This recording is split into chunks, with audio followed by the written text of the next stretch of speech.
Hello, everybody, and welcome to Die Roll Neosoma. I'm your host, Jakin, and I don't know what Vegas is doing. I'd like him to stop. What's up, Vegas? Keep going, Vegas. Keep going.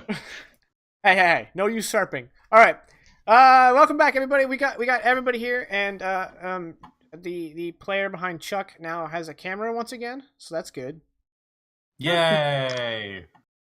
And a cat. and a cat, so that's better. Even better. Yay! Oh my gosh, that actually reminds Such me a of cool cat.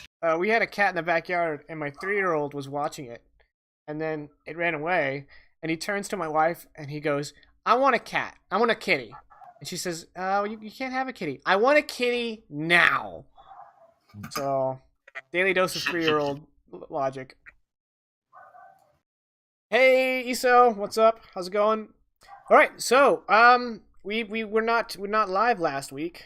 I was sick with the flu. It was awful. But I'm much better now. However, I do have a cough. I will endeavor to mute the stream when I need to cough. My players will have to just suffer. But I can't guarantee I'm going to hit that mute button every time. So if I cough in y'all's ears, I'm really, really sorry. That's not my intention. I do have cough drops here. I've been, not using them to try to get all the phlegm out. But for y'all, I will pop one if needed. So, when we last left our band of survivors in the desolate post-apocalyptics of 1959, you guys had stolen a truck large enough for Big Joe to actually be able to lie down in the bed and get a ride, so he no longer has to run. You also stole some fuel, and you guys were trekking across, I think, the state of Michigan. And you had learned that one of the Great Lakes has expanded. And in order to get across, unless you want to drive hundreds of miles south, you guys will need to steal a landing craft that the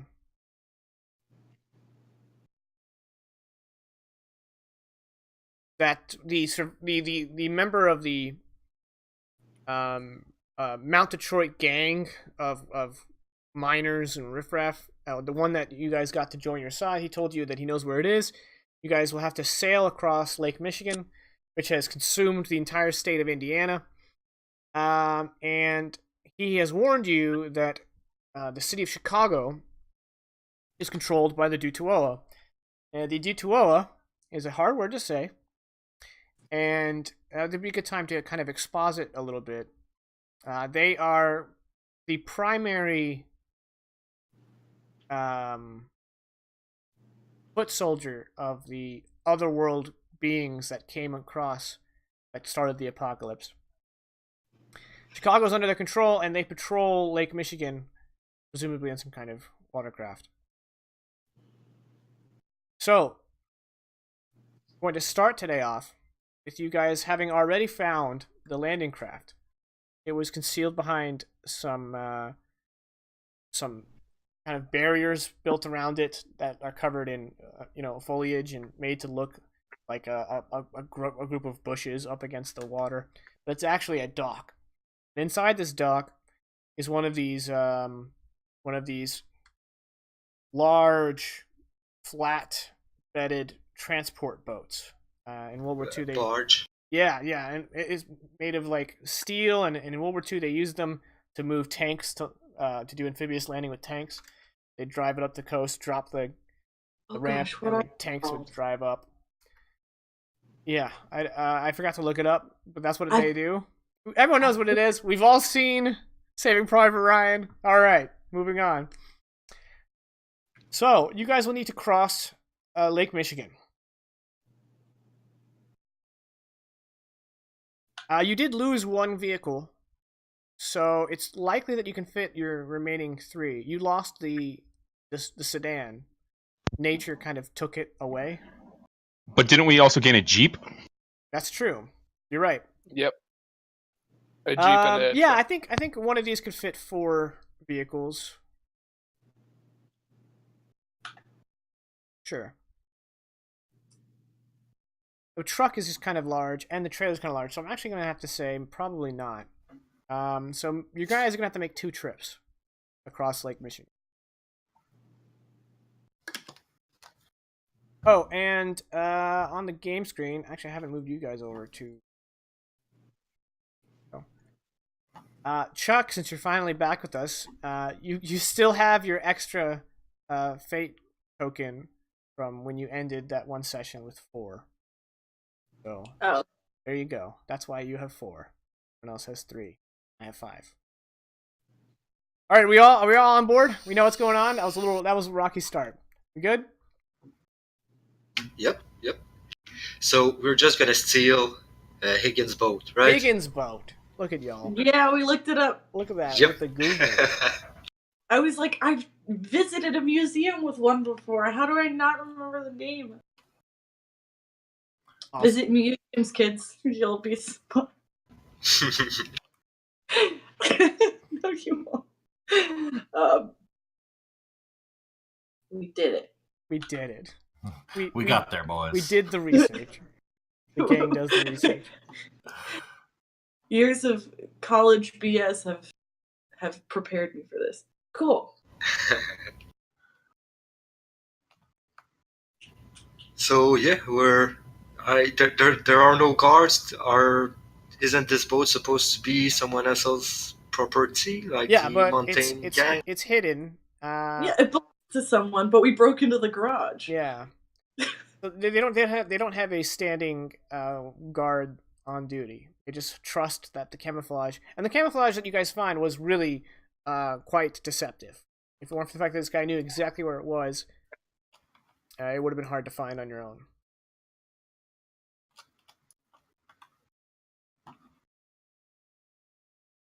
So Hector's pretty silent. He doesn't help right now. He's making no move. I'm gonna kind of gather up all of the no-name survivors. Okay. And put them on a quick, just a quick on-foot recon around the area while we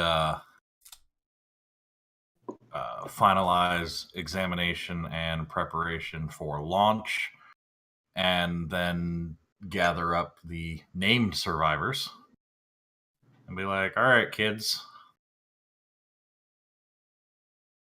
who knows how to fly one of these? I don't think they fly.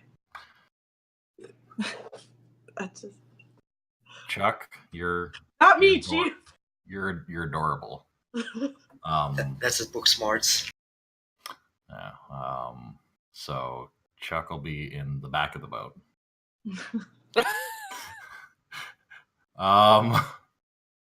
No, but like for real, who knows how to float one of these?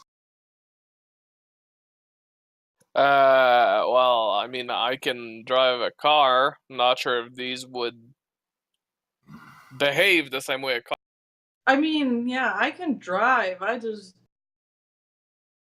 know if I can sail. It looks pretty straightforward. There aren't any literal sails. So if that was the sort of question you're asking. Yes, sir, I know how to drive, sir. And literally anyone else right now? Okay, well, Bill, Chuck, you go ahead and take a look at the controls and see if you can't figure it out. Hector, okay, so point of order here. As a player, not overly familiar with these particular Higgins boats. Man, neither am I. They just go. I don't care. I was just gonna ask, is there like a what do they call it? Cockpit? Like No, The loading ramp? no, the under of the boat. Are you asking if we can go below deck? That one, yes. There is no works. below deck. No. No. Okay. Hector is This- Vegas. No, Hector is Baron Marty. Vegas is Roy. Yeah. Okay, then Hector, you do me a favor. Start. You're the one here with the math and the numbers and whatnot. You figure out if there's any sort of course corrections that you think it's going to be best for us to plot. And since Joe and I are the big boys, we're going to start loading things in. Yes, I can do that. All right, thank you. I'm gonna start by checking the engine if it's on par, ready to operate, and then I'm gonna look at the maps trying to... Is it night? Is it day? Can I look at the stars, navigate? Let's say it's midday. So, no. Alright. I'm gonna climb over the engine bay to the steering position. Because I drive fairly well. And since Chuck will most likely be the pilot of this thing, I'm just gonna lend my help, try to figure out if I can help with the controls or whatnot, if anything, from a car. Okay. And if Chuck has it under control, then I'm just gonna help get the cars on the boat. So which one of you is trying to operate the boat? Was that Chuck? Chuck, Yeah. I believe. I'm in Right. the steering position. Chuck, go ahead and give me a drive test. Since this isn't, a car, I'm going to set the difficulty to a 4. Did I press the right thing? That's a No, I negative did 1. not. I said fairly well. You rolled 3 minuses. That's a pretty rough roll. Do you want to try to invoke a reroll there? Yeah, I'm checking.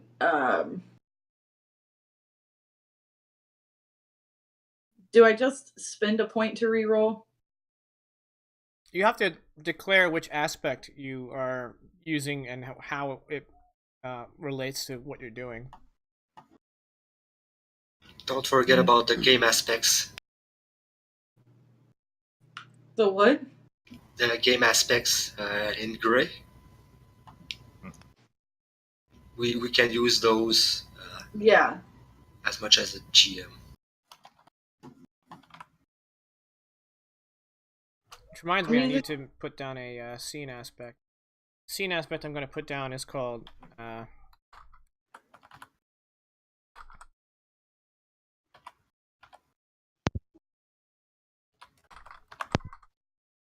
Before we proceed, scene maybe I aspect could use... is clear skies, calm waters.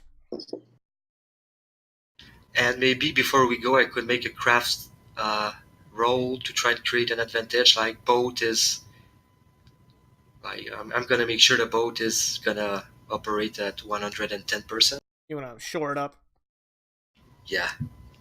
Okay, go ahead. Gonna do Difficulty 3. Okay. What do you want to call the aspect? All good to go. We're good to go. And if I'm not mistaken, by helping Molly, she gets an additional +1. Was that included? He said he was creating an advantage. Just on No, the but boat. Yeah. me, I was Oh. using my drive skill to provide. Okay, help that still to puts her at Molly. a 0, and she needed a 4. So Yeah. Yeah. So she would still need to re-roll, but at least we know that she has a +1 thing. The thing is none of my stuff I think applies super well to rerolling. Clear skies, calm waters does apply though. You could use that one. I mean, I guess. Like the fact that favorable it's so, conditions. yeah. I just figured didn't even get it started at a -1. And ESO, I've never played that game, so I have no idea. But we can go ahead and yeah, I'll burn the point if you want to take it. Okay, that brings you up to a 2.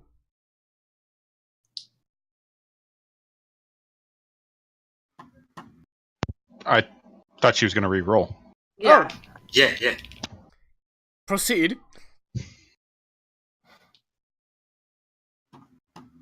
So I can roll. Hopefully, better than -3. +3 this time, please. So brings with her my to a +1, that 2. brings her to 2. Yep. Mm-hmm. What's it?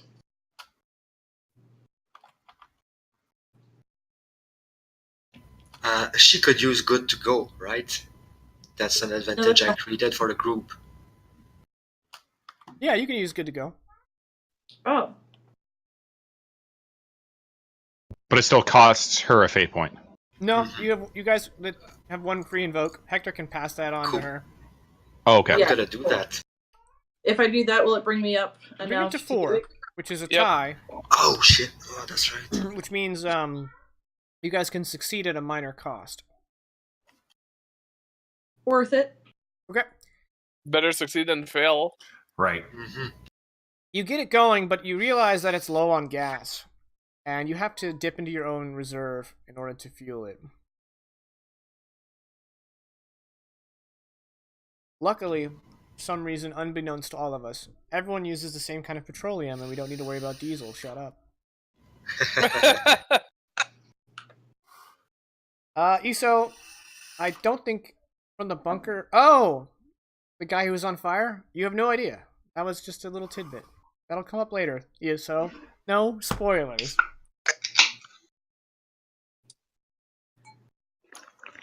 Okay, so you guys got the vehicle up and running. You guys can get this boat across. Which 2 vehicles are you gonna load first? Maybe our brand new army vehicles. Okay. So the Jeep and the truck. Yep. It's a troop transport, right? Mhm. Okay.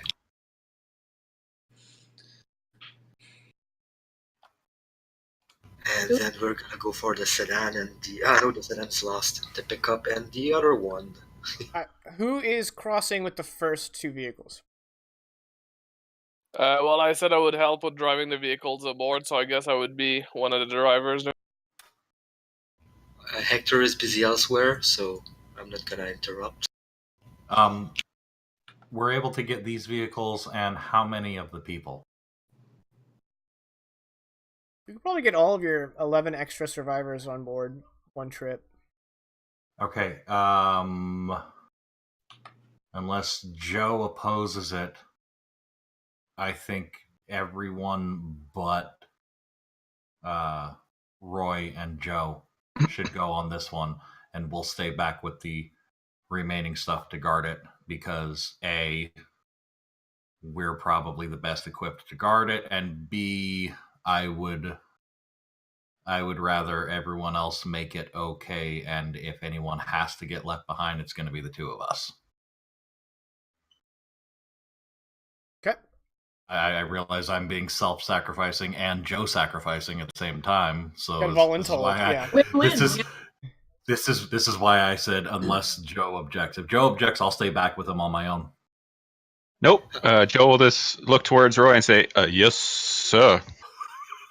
Hector has a feeling that Joe's gonna get a talking to. I would assume that any of the tension from last session between Joe and Roy has probably been discussed by now, because neither of them seem like the type to ignore a point of contention this long. Like we probably would have talked it up. I don't know. You guys have been trying to find this. Maybe when everyone else leaves, this is your guys' time to hash it out. Oh no, role playing. Oh no! Unacceptable. My least favorite thing to do. Getting called out, Vegas. I'm just trying to remain cognizant of the fact that for the past couple of sessions, Roy has come across as a serious dick, and I'm like, God, can we just get past the dick phase, Vegas? Come on, quit being a dick. I don't think so. I don't think that's physically possible. Yeah, Oh wow. Vegas. Wow. I would say it's part of. Oh, get out, new guy. You're fired. Oh. And this is the quality content everybody comes for. All right.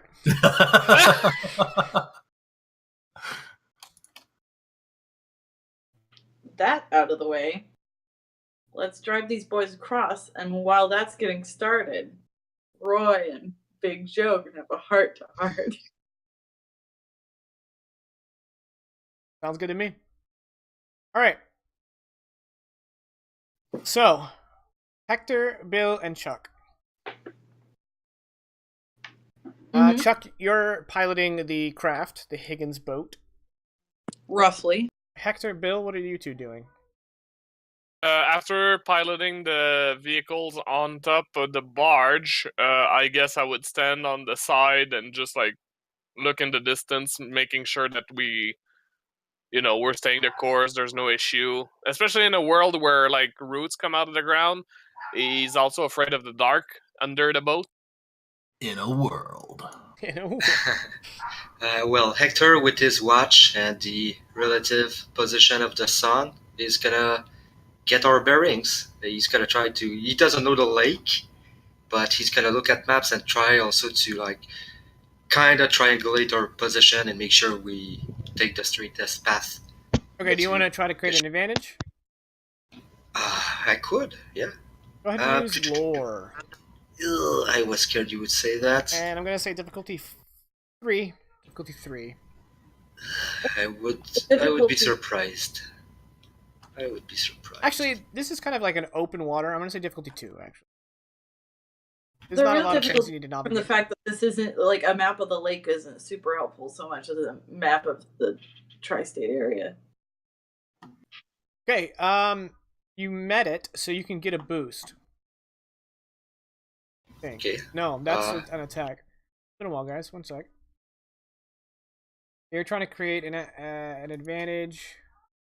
So if you tie, yeah, I was right. You get a boost. Okay. Don't doubt yourself, Jake. And come. You want to take the boost? Press X. Yep. Call it compass in the eye, or compass something. We got our bearings. Good to go, and we got our bearings. Okay.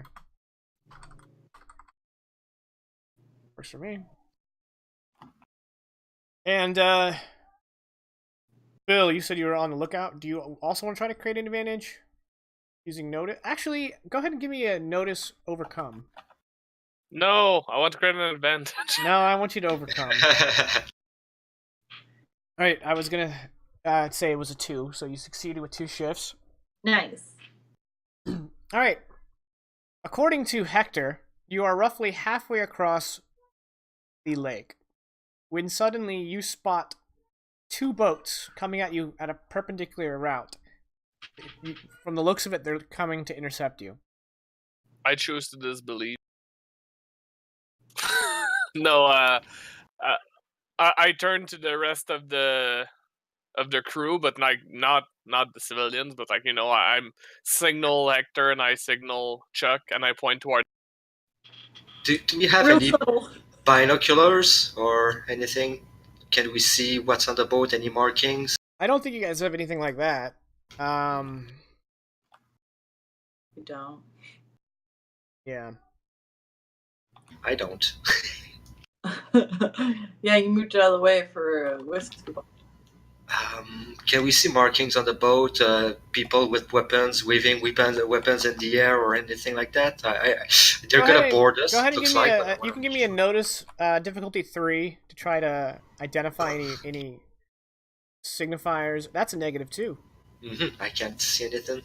I assume you just want to eat that. Yeah. You're like, yep, there's 2 boats.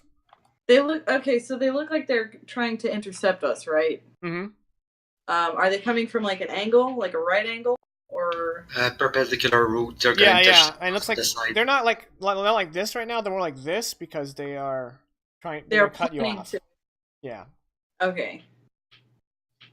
and they are driving much faster boats than you are. The word is on the tip of my tongue. Pontoon? Oh They yeah. appear to be in pontoons. Okay. I'm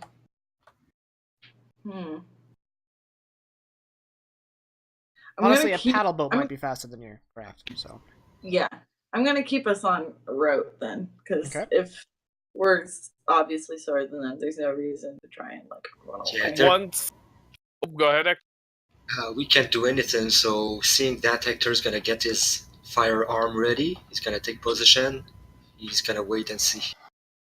And I was gonna say, once they're a little bit closer, where it's doable by eye and not with binoculars, I would like Bill to try and see if he can tell if they're armed or if they look aggressive, like just general behavior on the other ship Okay. when they're Bill, in you high kind of distance. do one of these. You put your hand over your eyes, and you're squinting, and you're trying to get a good look. And just when you start to catch some details. A blue kind of streak of energy shoots out from one of the boats and flies directly over all of your heads. What was And that? at that, Bill immediately says, "Of course they're hostile." All of you remember from the 1-year war with the others that the foot soldiers, the Dutuoa, have energy weapons. They have staff-looking kind of weapons that fire these blue bolts of energy out. It appears that these two crafts are manned by either Dutuoa or someone who has Dutuoa weapons. Okay. So if there had been humans, I would have had qualms, but I think I'm gonna start shooting as soon as I can. Okay, let's go ahead and go to initiative then. You would've- Racist. Well, I know. I was like, what about Big Joe? Because he's human. All right, I'm gonna go ahead and do boat 1. Man, boat 2. I'm really not regretting the decision to leave Joe and Roy behind. Good, I'm glad. All right, let's. Bill, you have first turn. Well, since we're apparently shooting, I'm gonna shoot back at. Ew. They are going to defend with, probably athletics getting low. They have a +2 with athletics, so I got a 2, you got a 0. I'm not gonna try harder. Okay. So for now, that. Boat 1 is going to attempt to overcome the distance between the two of you. And so that is going to be opposed by Chuck Drive. Yeah, cool. They have a That's- +2. I rolled a 2. Got that +0. We're a very slow vehicle anyway. Right. Yeah. I was not super hopeful to beat. All right. One of the pontoons comes right up alongside you, kind of turning 90 degrees as it does, and you can see 4 Dutuoa. These creatures, they have the shape like almost like a if you can imagine like a wire mesh shape of a human, but with no visible like nose or ears. And they have burning kind of rocks for eyes, and the rest of them is kind of vaporous, like constantly billowing out of this kind of almost corporeal shape of their humanoid bodies. Almost like their entire bodies are made of dry ice and just kind of billowing out of their armor, and they're wearing helmets and greaves, and they just kind of have this wispy atmosphere to them. Kind of hard to tell when they're on this boat because they kind of like they're whipping past at the speeds they're traveling, and all the spray from the water hard to mask. But they have a very gray, slight blue hue to them with burning blue eyes. The second boat is going to try to do the same thing they did, but on the other side. So they're actually going to try to create an advantage. They're going to try to create an advantage by flanking you guys. And once again, this is going to be opposed by Chuck's Drive. They have the same skill, so they have a +2. I got a 2 again. You got a 4. So we got the advantage they were trying to create. Sadly, I don't think it works like that. No, but Yes, actually, it would work like that, but I'm going to go ahead and spend a fate point here. No, don't. I'm going to invoke one of their aspects, which is Wardens of Lake Michigan. They know these waters. They've done this before. They're going to tie you, which will give them a boost, unless you want to spend a fate token in response. Can I give my boost? Yeah, you can give your boost. I'm gonna give my we boost. know where we are too. Okay. We've got maps. We got maps. I see. When you use the we got our bearings. Yep, Yeah. exactly. Okay. I'm gonna go ahead and give it to you. So you guys Chuck will get the free boost the free invocation of this aspect. And we're gonna call Nice. it Not today.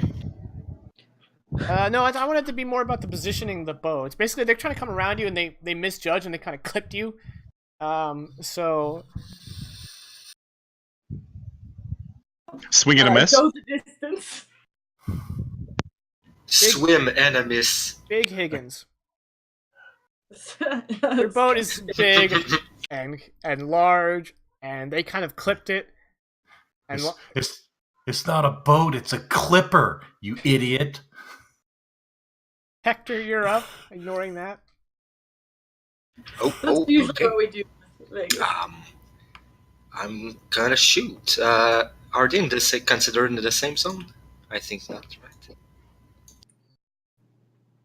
Yeah, everyone's in the same zone. Alright, so I'm gonna shoot. Which one? Boat 1 or boat 2? Boat 1, and this is with weapon 2. Okay, yeah. Feature.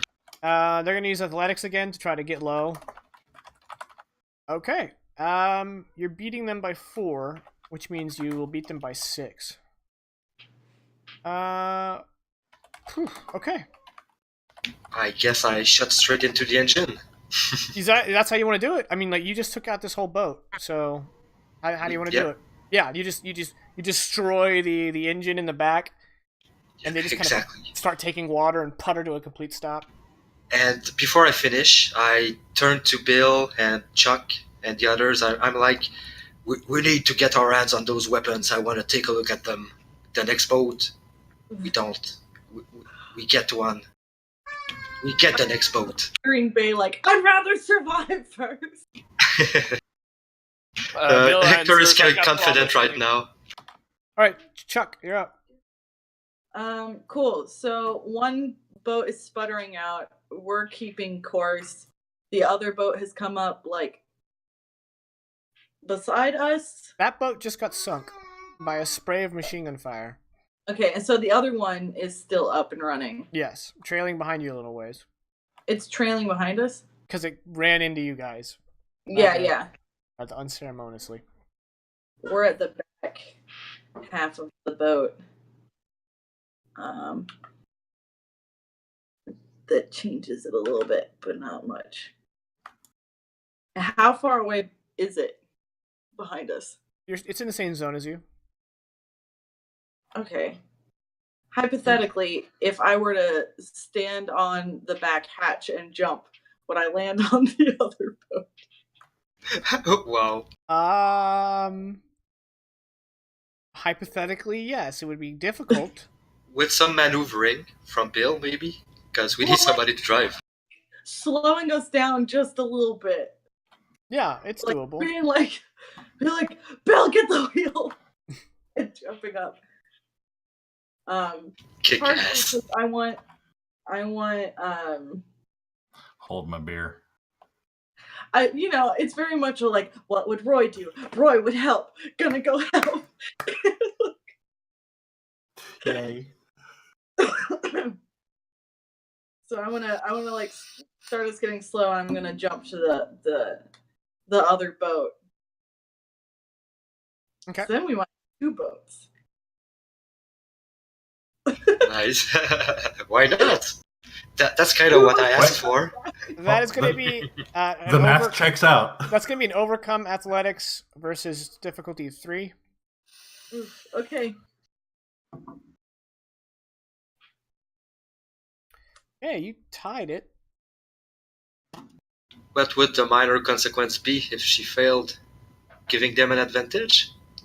Or a boost? Yeah, I would say that would make some sense, giving them a boost, seeing as Yeah, Chuck like just if I jumped fell into down, their mist. or I am literally now within arm's reach.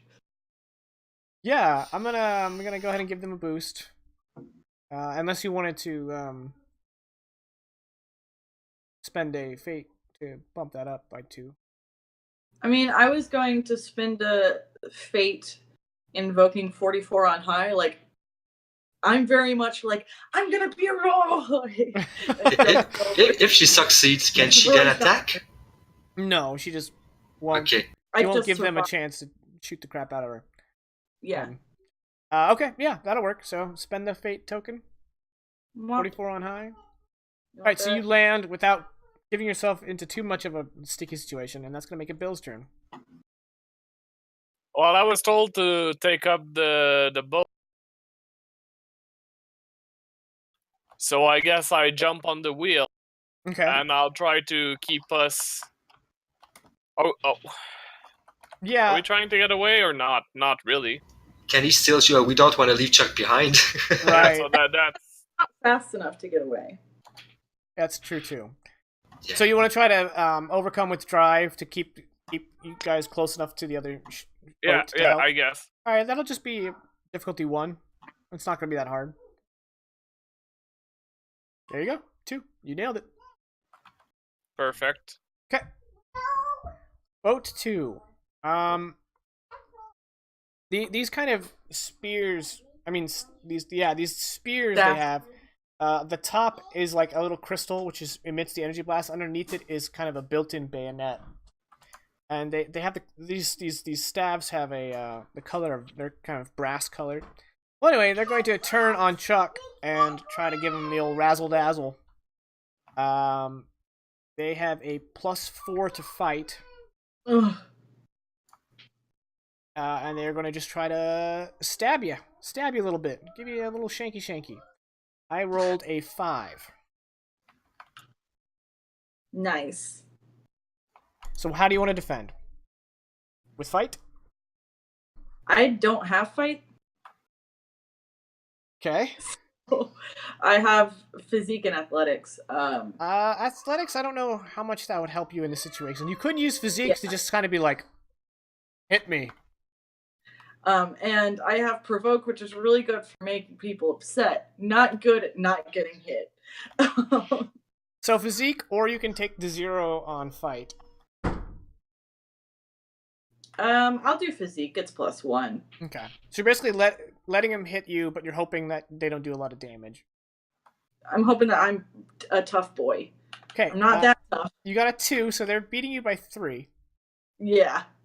So that's 3 stress, unless you want to spend a fate token here. No, I've been spending a lot of those. Okay. It's like I just got my tax return or something. Just burning through it. Let's check your sheet here. Okay, you do have the 3 on the physical box. Yeah, I marked it. Yeah. So there you go. Yeah, so you just check your 3 box. Cool. Ouchie. Ouchies. Hector, you're up. Damn, I do need to save Chuck, so Bill did maneuver me close enough so that I can take shots without killing Chuck. Try saying that 3 times. Please don't kill me. Alright, and they're going to use athletics. I also got a 2, so that's a tie. So you get a boost. I'm going to boost. I'm going to use Fate Point. Okay. To use my striving for peace, but I am prepared for war aspect. And actually I'm gonna use clear skies, calm waters. I can take my time with the shots, I can be precise, and +2 to my attack. Okay. These guys are rather tough. They have a 2 stress box that they can check, so they're gonna check that. It's still weapon 2. Ah. So it's a burst of.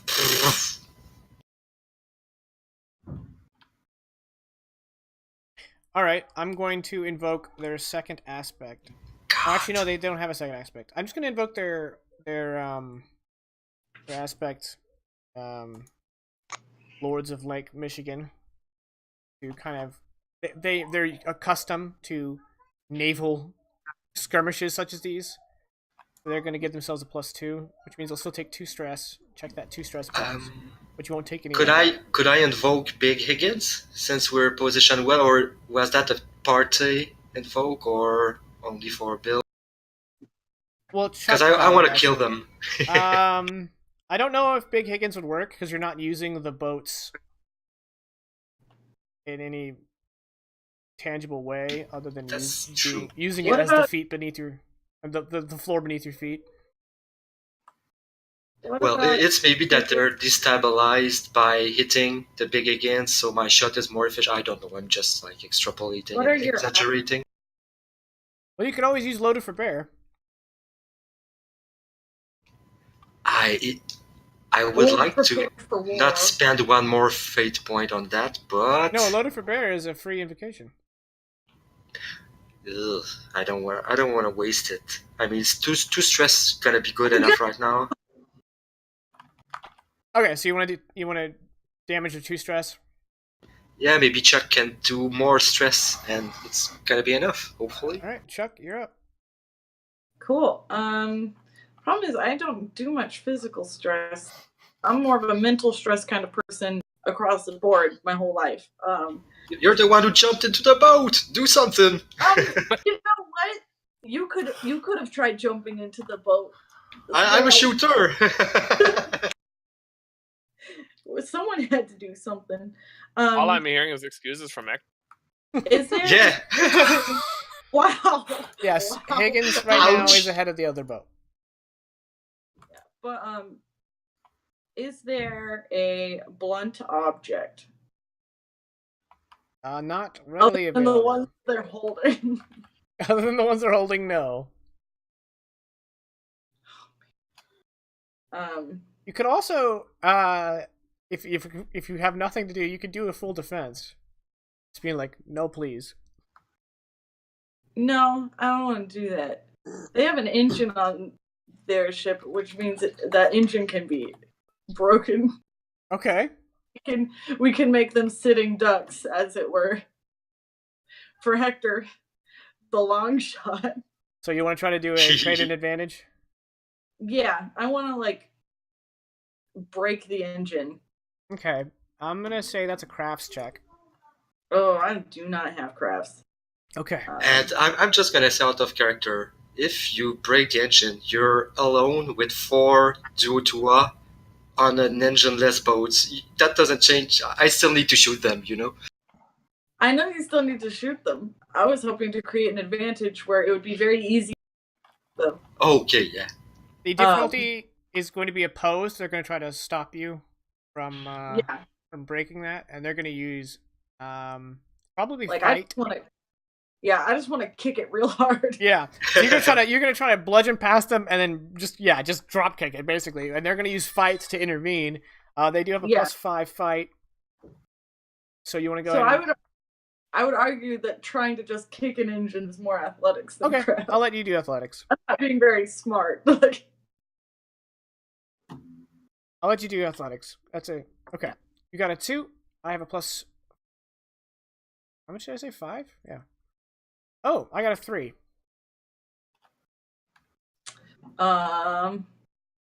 Cool. That's your opening. +5. Let's see. Yeah, I don't really have a good thing to invoke for this, so do I? Because my stunt is with bludgeoning object. There's an aspect of the game that we have abused in the past sessions, the dangerous road. It's wide enough that you can always justify why being on the road for so long with dangers all around makes you more efficient. In combat, What is it? The dangerous road, it's one of the game aspects. It means that your situation is always dangerous. Yeah. You're desperate It enough that you're justifies gonna our succeed. range actions. Yeah. I mean, I guess I could invoke that for the plus. That would be nice. I'm close. You are. The +2 would put you over. You would. Yeah, I'm burning points. Let's go for it. Okay. Hey. So you're gonna use the dangerous road because you're just Uh-huh.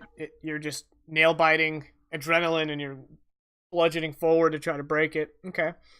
Hmm.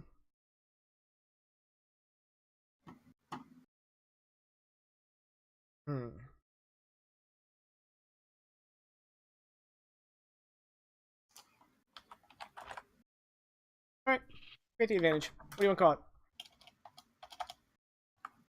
Sitting ducks. Ah, sitting Chuck. That would be if you were the sitting duck. Nice. I am. Sitting ducks. And I don't have time to like jump into the water. No. I could just keep going. In the water is another zone.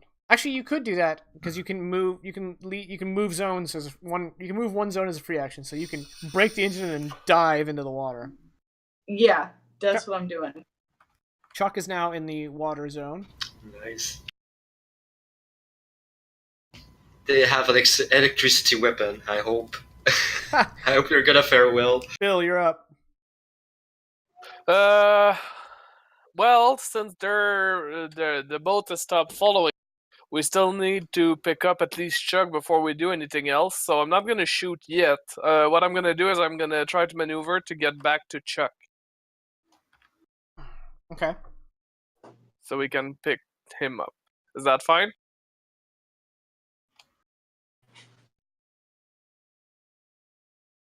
Yeah, should be.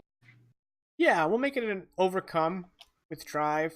Difficulty 2 because this thing doesn't turn on a dime. You're down by 3 with the -1. What was my roll? So 2 minuses, no bonuses. Might be worth a reroll. +2 puts me at 1. Might risk the reroll. I don't think like it's that time sensitive. I mean, you didn't succeed, just take it at this point. Okay, well, yeah, sure. I started turning, but yeah, that piece of bolt, that heavy piece of bolt, Right. Okay. quite as agile as I expected. The D2O on boat 2 are going to turn their staff weapons on Hector. They have a +4 to hit. I got a 6. I'm gonna use fight. I mean, I'm gonna take the best. I'm already in the best cover possible on this Higgin. Wow, that's gonna hurt. I'm gonna have to use one of those. I guess they're sitting ducks, so I'm gonna use a +2 on my roll, which they Well, had hang 6, on. right? Chuck would have to give that to you. That's Chuck's advantage. Or since I'm on the big Higgins, it has big cover, it's metal plates. Again, Chuck would have to give that to you, but I don't think Molly would mind you taking Big Higgins. Yeah, I'm gonna use that. So you said they had 6, right? Yeah, so that brings it up to a 3. I can't take that. Ouch. Okay, they do have weapon 1 as a stunt. So that as would their be a equipment. next. So that means you're taking 4 stress.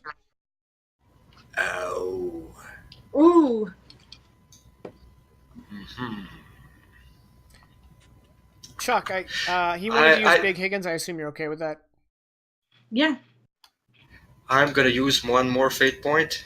It hurts, but I'm gonna invoke my aspect. I hold the lightning in a bottle, so I know how to insulate myself from electrical shots. I probably already did. Like my hands are padded. I'm in gum boots. Well, it's not like a burst of electricity. It's a bolt of plasma. Oh, but still, I would have thought I would have been insulated. I mean, I'm gonna invoke striving for peace, prevent for war. I just want to mix things up a little bit. Like it's a technological weapon. I would have taken Basically, provisions. I would you've further pack. You've experienced these kind of weapons before. You know how they operate. Yeah, as soon as they hit something, I'm gonna move out of the way. If they splash on myself, I'm And gonna. so that's. Are you using striving for peace, prepared for war? Going back to your time in World War II of getting shot at. I would use that one, yeah. Just Okay. he's So rolled. you're now taking 2 stress. Yeah, I can take that now. Okay. And then it's your turn. Oh, wow. I have to shoot. Shoot to kill. That's a 3. Okay. They are going to use athletics, which they have +2. I got a 0. I still have weapon 2.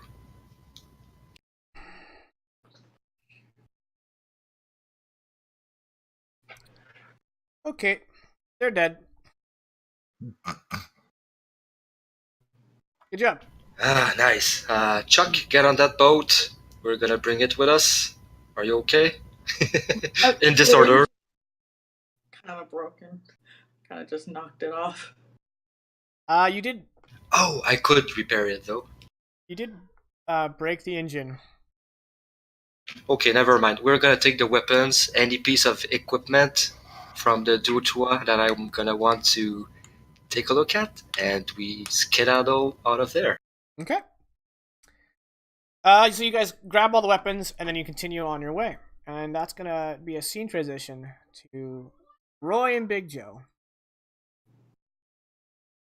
Good luck, you guys. As the arm wrestling match continues. The arm wrestling match? More like if Big Joe just with one hand just laying you out on the ground. He could literally It's yeet only you. allowed to He does like Bam Bam in Oh, the no. Flintstones. Don't make me laugh. be- No more jokes, it makes me cough. I just saw the light from Molly's eyes drain, like, oh.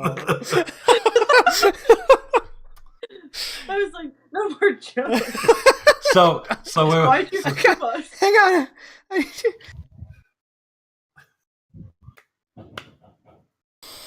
I'm gonna take a cough here real quick. That's priceless. see, let's see if Jaken's gonna let this one slide. Oh no. So Joe, in conclusion, then we Oh, fuck completely you. No, understand no, each other. Hard veto. Oh jeez. Oh, damn it, Discord.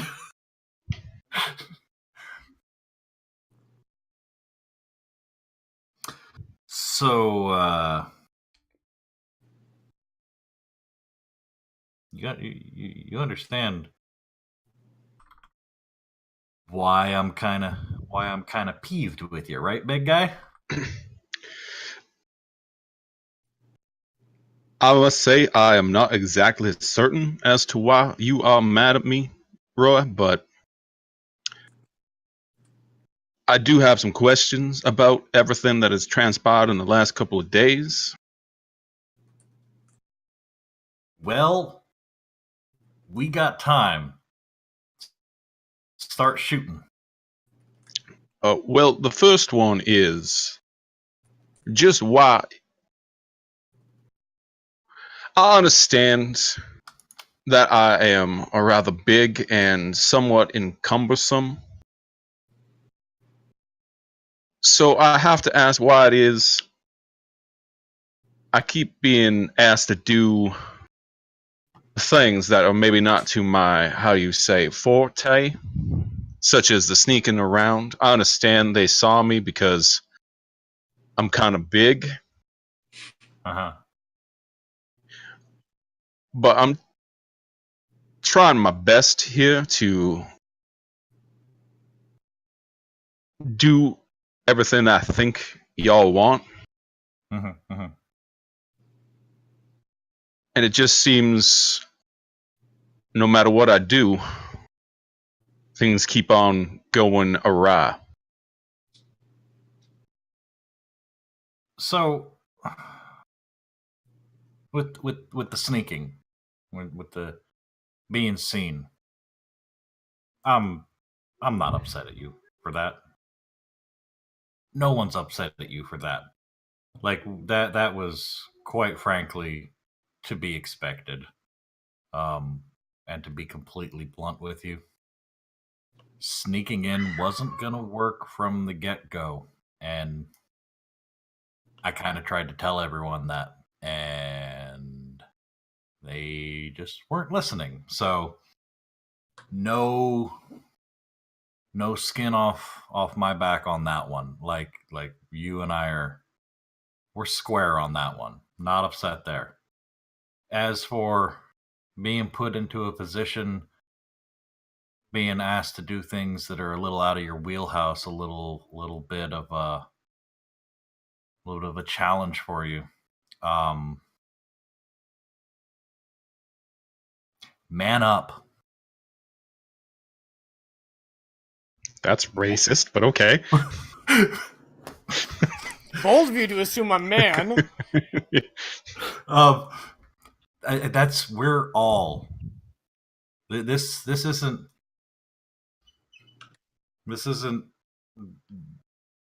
Christmas in Central Park. This isn't the county fair where we just get to prance along and have fun and get some popcorn.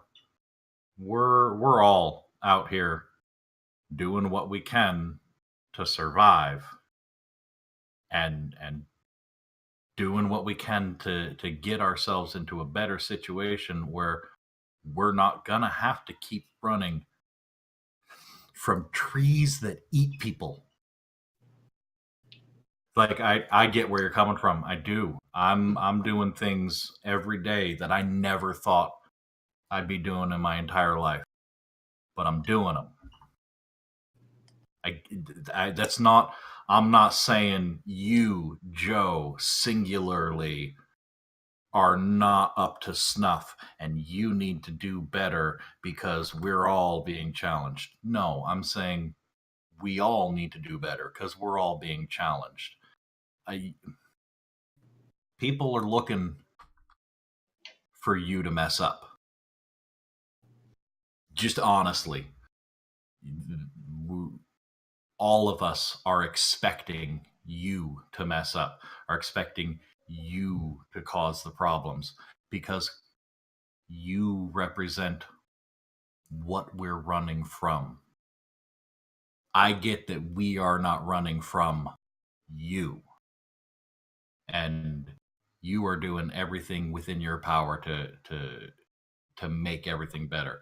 And you are definitely stepping up and taking the brunt of things.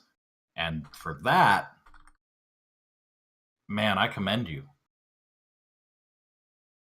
I'm just saying it's not going to get any easier, especially on you, because not everyone with us is as understanding and knows you as well as Chuck does, and as well as Hector does. But I can tell you for my part, if Chuck trusts you, I trust you. I may not be from your world, but I see the way many of you look at me. You don't think I notice, and I try to play it off like I don't see things that I see. But I see it. I see when a lot of you look at me. Sometimes that's even true for you, Roy. You don't see me. You see what we're fighting. You see those things that came here and did terrible, terrible things. And every time I try to help lately, it seems that I muck everything up. I'm the one that caused them trees to come alive. What? Not. No. It was not my intent.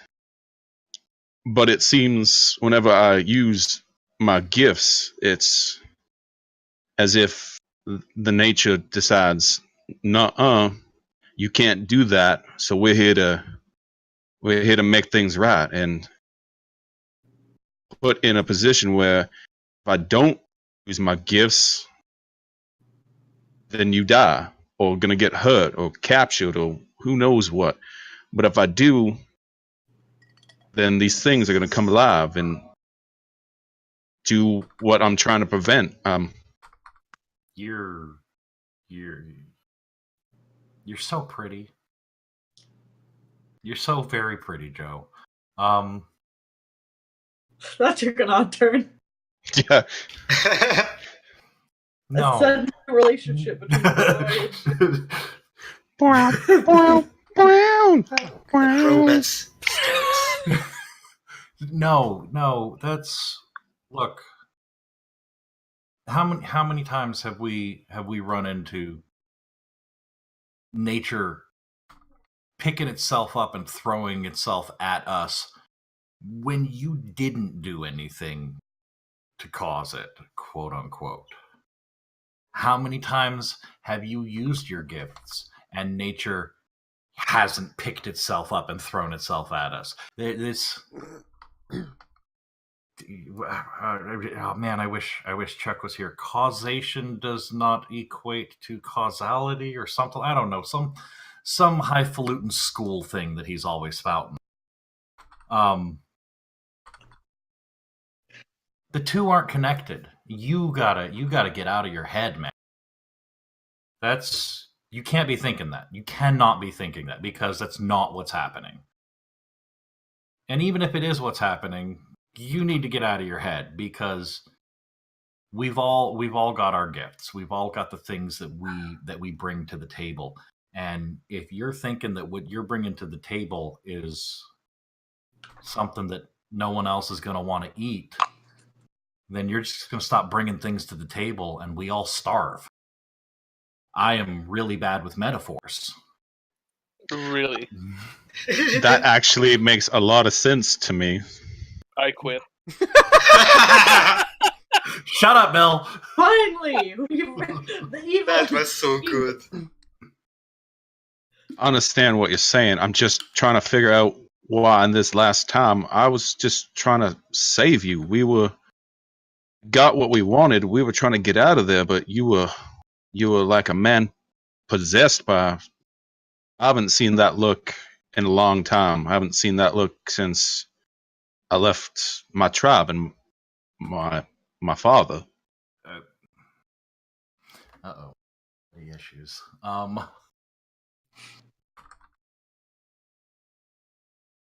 So, you know what? I'm gonna take my own advice here, and I'm gonna man up. I apologize. That's one. I didn't know what you were struggling with at the time, and I take that as a failure on my part, not recognizing it and not taking it into account. Two, I've got my own issues that I'm dealing with, and clearly didn't deal with well back there at Detroit.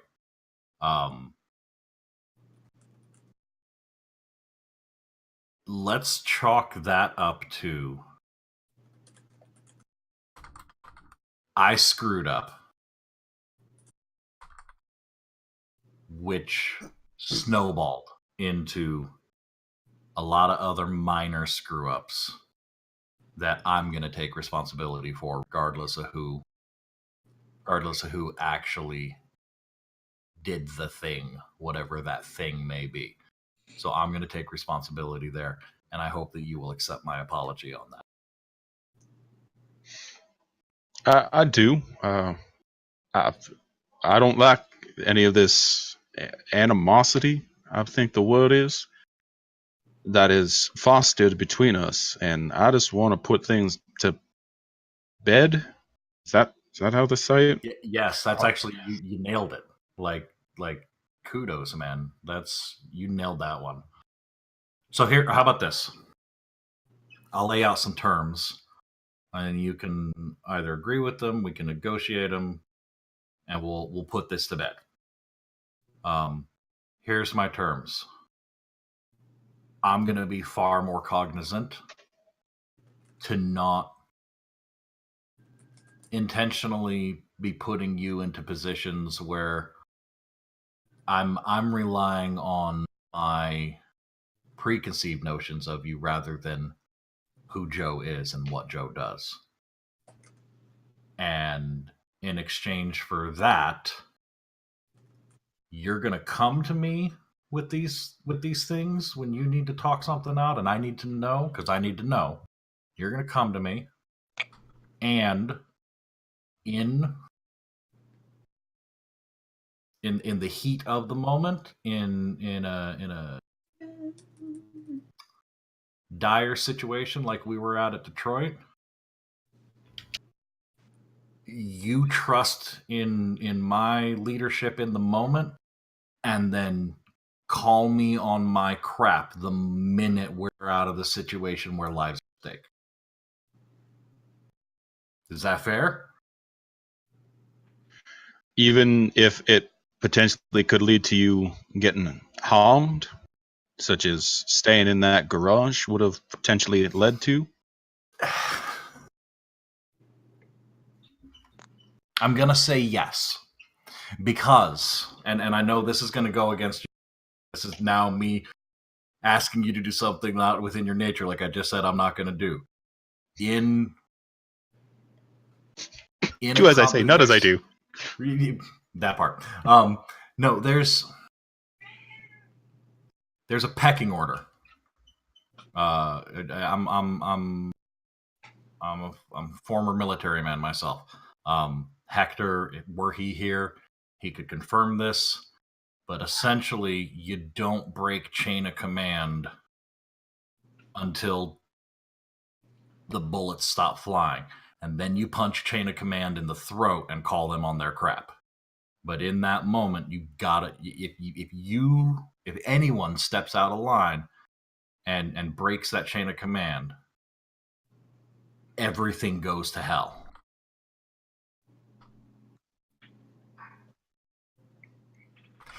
And when you just, and please, punch me in the throat. Don't literally punch me in the throat. I will die.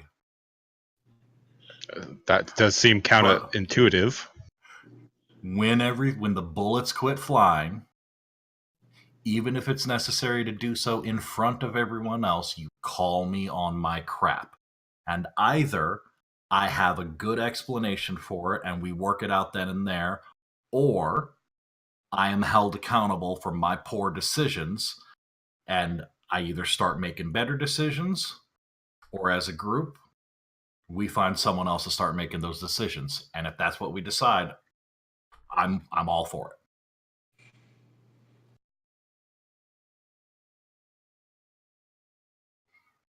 Now, if I do get knocked completely unconscious and continuing to follow my direction would get all of us killed, please change course. So I just want to make sure I understand this. You want me to trust in your judgment, but you won't trust in mine. Yes. No. No. It's. That's what I'm saying. Is I'm trying to say that I'm gonna do better about trusting in your judgment. I need you to bring your judgment to me when you think it's important that I hear you out. I am going to try to trust in your judgment better. I'm asking that we reciprocate that.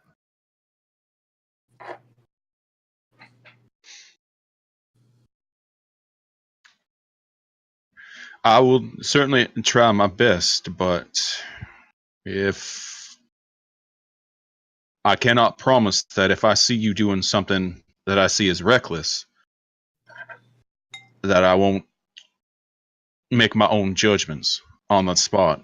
And literally pick me up off the ground and run off? Yes. That's fair. Hey, and you know what? I just appreciate that you're going to make the effort. like I said, I'm going to be making the effort. If you do literally pick me up off the ground and run off with me again, I will make the effort to not hit you in the knuckles. That is good because that kind of hurt a lot, and I again, my apologies. I'll tell you what. Why don't you go ahead and hit me in the knuckles, and we'll be. No, don't hit me in the knuckles. Don't do it. I like my knuckles.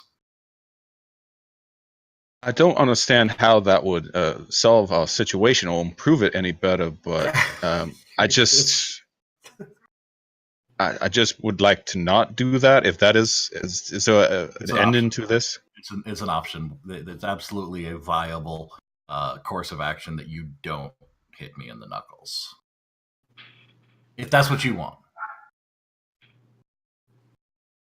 I would prefer not to, yeah. I'm not a violent person, as it may become rather obvious. So I'd just rather not hurt yourself or others. I know. And I'm going to try and do better with that going forward, too. I know I've been putting you into a lot of, hey, Joe, break those guys situations. Well, I'll try to avoid that. I'll do most of the guy breaking if necessary. Is it we not just try not breaking people? Like, can we not just talk like regular, like we're talking now? I would love that. Believe me, I would love that. You are far, far better than most humans. Like, if there was a way that we could talk through everything, we might not be in the crap situation that we're in right now. It just seems like we always come to situations looking for a fight, and I just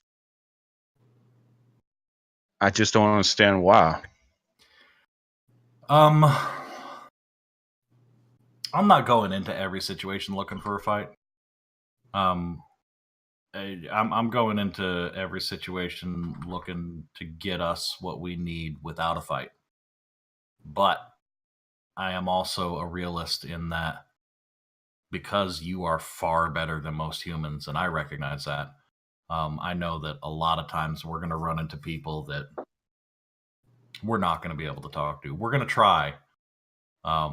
And as soon as we can't talk to them, as soon as they stop listening and violence is the only way through, I'm not going to hesitate to pull that trigger. No, I understand that. If they give us no options, then a quarrel they will find. But it seems like I left kind because of the way they handled things, and over the last couple weeks or so, I've started to notice that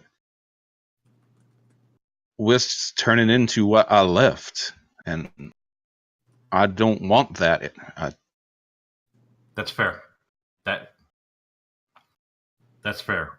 We've run into some pretty tense situations the last couple of weeks, and they've all turned violent. I will do better at trying to avoid that. I can't make any promises again. If I could try till my tongue falls out, but if they're not listening, if I've got any options then to get what I need from them, then I'll take it. But if the good of the group has to come first. If I can't provide for these people, if I can't help these people through without cracking some skulls, then I'm gonna have to crack skulls. All right. At that moment, you guys hear the engine of the Higgins boat making its return. I'll just say this Roy, I read something in one of Chuck's books, and it stuck with me. And it's the words were, "If you have the words, there's always a chance that you'll find the way."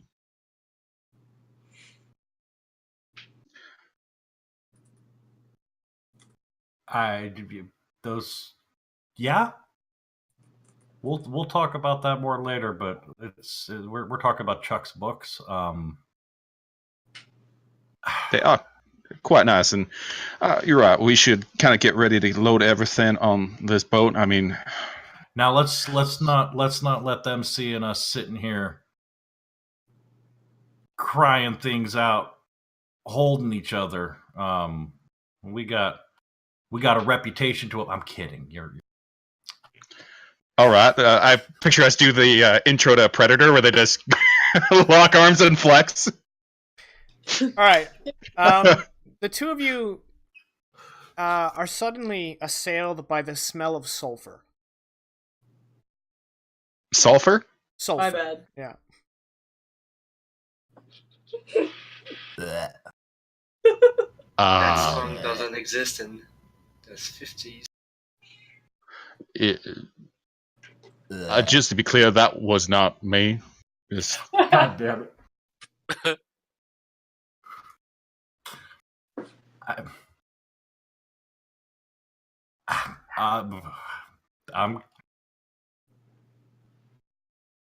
We heard the sound of the boat. We smell sulfur, right? Yeah. And we know that this, obviously, this lake is not our territory, and therefore, I'm gonna jump up and grab a gun and post up under some cover and start eyeing as much as I can to see what's coming in. Okay. What about Big Joe? Seeing Roy take up a defensive position, he is going to just okay. Take it. One of you want to give me a notice? Overcome? Please don't fail. Don't start shooting at us. I'll get number 1. It's not going to be hard. You want to take the lead on this one, Roy? Sure. With my notice of 1. Woohoo! All right, you tie it. I got a 1.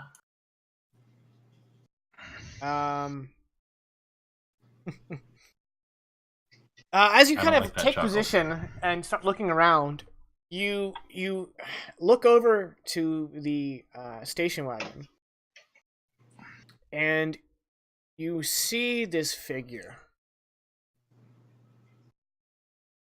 Can't get a good look at it, but it grabs the back hatch and rips it open off the station wagon. Kind of like forces it open. Rips it open or forces it open? Forces it open. There's a metallic snapping sound as he just kind of broke the catch. Well, what's the catch-20? Shut up, Bill. I'm gonna fire off a couple of warning shots. Okay. You rattle off some rounds, and there's a beat, a pause, and then you kind of hear this crunching footsteps as this tall, human-shaped thing steps out from around the station wagon. This appears to be, one sec, a man of a little over 6 feet tall, who is completely burned. He looks like a corpse, a charred corpse, a burn victim. His skin is dangling off of him. All the whole of him is a dark brown, and there are cracks in his body where this kind of orange glow emits. His eyes look like burning coals, And in his left hand is a Russian PPSH submachine gun. And he's completely naked. However, he's missing any kind of anatomy below the belt, as it were. He's a Ken doll? He's as smooth as a Ken doll. Okay. And he just kind of looks at you with a grimace that says, "Did you really just shoot at me?" I also want to say, hearing the shots go off, Big Joe, who has his back to the hatchback, just turns and looks at where like, we just talked about this. I didn't actually. Whoa there, partner. Drop. Wait, is he still holding the? No. hatch? The hatch is like. Oh, okay. The hatch kind of like falls. Actually, I don't know. Yeah, I don't think they had much in the way of hydraulics in the or in the 40s on these. Yeah, they did. Oh, they did. Okay, that makes Oh, sense. yeah. That makes sense. Okay, so yeah, it's hung in the air, but he just kind of steps to the side and is looking at you like, really? I'm just gonna train it right on and be like, "Whoa there, partner. Let's put the gun down and not break into our station wagon." I'm gonna need you to give me an overcome with will. Both of you, No. actually. No. Target number 2. I should be there. I have that. Target number 2. I have that at a 2. Go. All right. I rolled a -1. And Big Joe rolled a 3. I'm gonna take it. Okay. I'm gonna create a new aspect. No. One that this figure will get a free invocation of.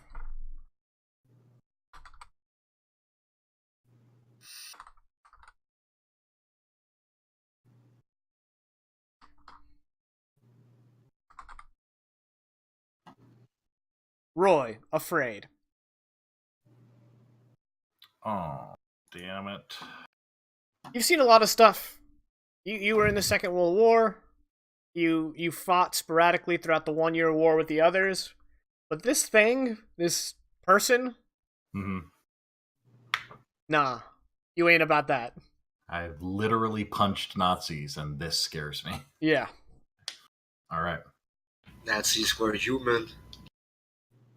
Were they? So when you open your mouth to speak, it just kind of hangs open.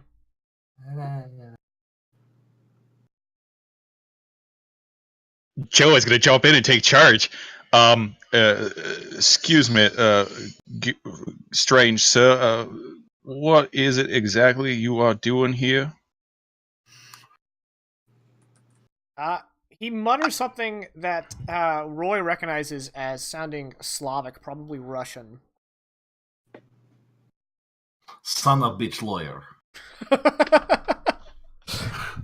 And then he turns and looks into the station wagon through the window, and you guys can see that Hector has. Remember, he brought along the device. He put it in the station wagon. The video recording Prototype video recorder. Prototype. And the tape, which is the important part. This burning man looks at it and looks back at the two of you, looks up at Big Joe, and says, "I've come for a device." Wait, he's Burning Man? Dope. Yup. Burning Man. We aren't in a desert, so this is going to be a little bit different. I'm afraid I can't let you take it. With us. At this point, Where the boat? the Higgins Well, boat yeah. is coming back to the hidden dock. And then Did I hear the gunshots? The warning shots? yeah, you Roy- probably heard the cracks of the gunshots over the sound of the Higgins boat's engine. However, back on dry land, the man says, "You cannot stop me." Hector's gonna go running out of the boat, trying to assess the situation. Meanwhile, that happens. All right, so Hector, as you come running out of the kind of doorway in the disguise, he immediately looks at you and, like, in a fluid motion, throws his machine gun into his right hand and just kind of levels it at his waist and pops off a few rounds at your feet. Okay, I'm gonna stop. And I see everything that the others see at this point. I'm probably so surprised. My mouth is hanging open, and I take 4 seconds to rationalize what's happening, because it's not a full-on fight, right? Not yet. So I'm Not Very yet. close to me. I'm holding not on gonna myself like, oh no. I'm not gonna point my weapon, but I'm not gonna make a move. I'm like stiff as a board, eyes wide open. Big Joe's gonna look at Roy. Do you trust me? Yeah, How- do we see this guy now? Do we have to make... Yeah, I assume everybody comes out and Bill and Chuck stand behind Hector as this kind of char figure holding a PPSH is just standing there with burning eyes, kind of looking between everyone. Honestly, seeing that big guy, Bill is probably being very close to nature right now, aka he's hiding behind it. Yeah, actually, I'm going to go ahead and offer you a compel, Bill. Sure. You're Probably barking can't do no worse than what I'm bite. doing. You're just gonna nope this. Yeah. Okay. No, not. He's not gonna- I'm not about that. Or So, can no okay. bite. He's just gonna lick the You're bark. gonna hide on the Higgins boat and just not take. Yeah, take so part. what happens is this. So everybody comes off of the Higgins boat. We're all approaching the camp. Bill sees that kind of guy that's, his skin is just crackled full of basically magma or what looks like magma. And was like, huh. And then it just goes back. All right. Lol, nope. How far is Joe from the station wagon? How far is Joe? Maybe 15 feet. Is it jumpable? Given your size, probably. Sweet. Joe, after saying, "Do you trust me?" to Roy and getting just babbling, is like, now thinks internally, it's just like, now is my time to step up. And he is going to leap into the air with the intent of coming down on the back of the station wagon and crushing the device and the tape beneath it. If we can't have it, neither can he. Okay. That certainly won't piss him off. That is Nope. that is going to be a contested action. You're going to roll Okay. athletics, and he is going to try to intercept you with his athletics. Oh, okay. This will be not good for me. He has a +4 in athletics. Cool. I do not have +4. I have this. Well, you rolled a 1. Ah, you have a +1. Okay. I got a 3. I would like to invoke Just So Damn Big to give myself a +2 bonus to also get a 3. Because, 15 feet, that's nothing for me. All right. I am going to invoke one of his aspects. This aspect is Elite of the Soviet Guard. God. He knows how to maneuver. He's in control of his body, and despite his charred looks, he's very fit. Give me a +2.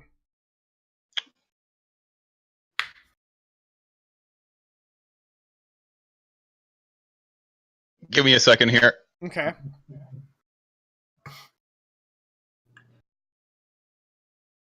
I'm also going to spend another token to give myself another +2 from Free Thinkers Are Dangerous. Yeah. Because No, I get it. I get it. Yeah. Yep. Okay, that's gonna tie. Mhm. And this is an overcome. So I need to beat him. On a tie with an overcome action, you attain your goal or get what you are after, but at a minor cost. Minor cost it is. I'm probably going to fuck this car up. Something fierce. Most of the time, it's like a boost to your opponent for his next turn or something like that. But you could also break the car, I guess. I'm gonna say your minor cost is we're gonna go ahead and have you take one physical stress. Sounds good. You're getting bodied into the car. Yeah. So you cave in the backside of the station wagon as this guy kind of shoulder checks you midair. The device completely just crumbles like a tissue. It's made of like aluminum, and you just brought a steel roof down on it, and the device just sparks. And as you kind of like embedded in the vehicle, the charred man reaches forward and he says, "You should not have done that." And now we're in combat. Oh no. Hee hee. All right. I was really hoping that he'd be like, "Oh, my plan's done. I'll just go home now." But rats. And then he Now walks we're away. in combat. Worthy try. So he has a notice of 4. So we need to do tiebreakers here. he's gonna go after probably Roy, or sorry, after Roy, but before Big Joe. Right. So he has an athletics of 4, and Roy has an athletics of 4, right? So what does it go to after that for tiebreaker? Goes to tertiary, which is physique. He has a +5 physique. He's got me beat on physique. Never mind. So he's got you beat on athletics, Big Joe. Oh yeah. He's gonna go first. All right. He is going to try to pick Big Joe up by the scruff of his collar, and then bring him around and slam him with one hand. He's basically going to suplex you headfirst into the ground. That's what he's going to try to do. Is he also 18 foot tall? No, but he's insanely strong. So he probably grabs him by the knee and brings him Yeah, down. he just kind of just kind of slams him to the side. He has a fight of +6. All right, let's go. Okay. Good night, Big Joe. Good night. Oh, I should point out, I looked up some stunts for this guy, and I found out that defending against attacks with physique is supposed to be a mutant, but since we've been doing that all campaign, that's just going to be a campaign rule. Okay. Okay. Same thing with stealth. No, stealth in that circumstance, when they were hidden in shadows. Oh, that's right. Okay, They weren't able to do it understand. once Big The Joe scene illuminated. was very different. Right. I understand. Okay. Yeah. All right, so I rolled a 5. Well, seeing as I can defend with physique, Big Joe's just gonna try and tough it out. Okay. All right, you got a 1. He's beating you by 4. Ouch. What did you roll? Oh, a -2. Yeah. -3, in fact. Right. No, a total of -2. Oh, yeah. There's a plus. La la la la la.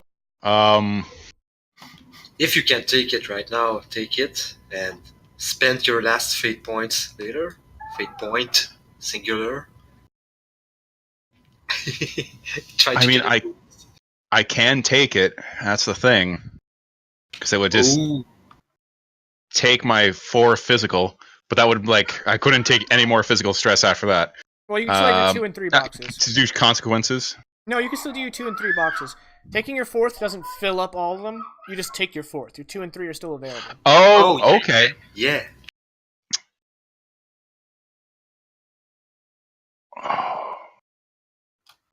So you can take a 3, and later, if you're in trouble, then... Yeah, I'm just gonna eat this one, and by this one I mean the ground. Yeah, so you're gonna take the 4 stress. Yeah. All right. Your neck pops, but not in a way that permanently harms you, as you just kind of slam headfirst into the ground. You've never been manhandled by a human-sized person like this ever in your life. You're more confused than hurt at this point. Roy, you're up.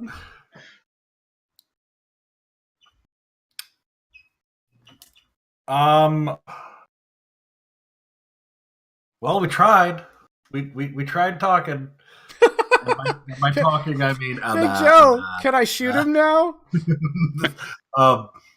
Yeah, no, I'm gonna pop up from my cover and shoot.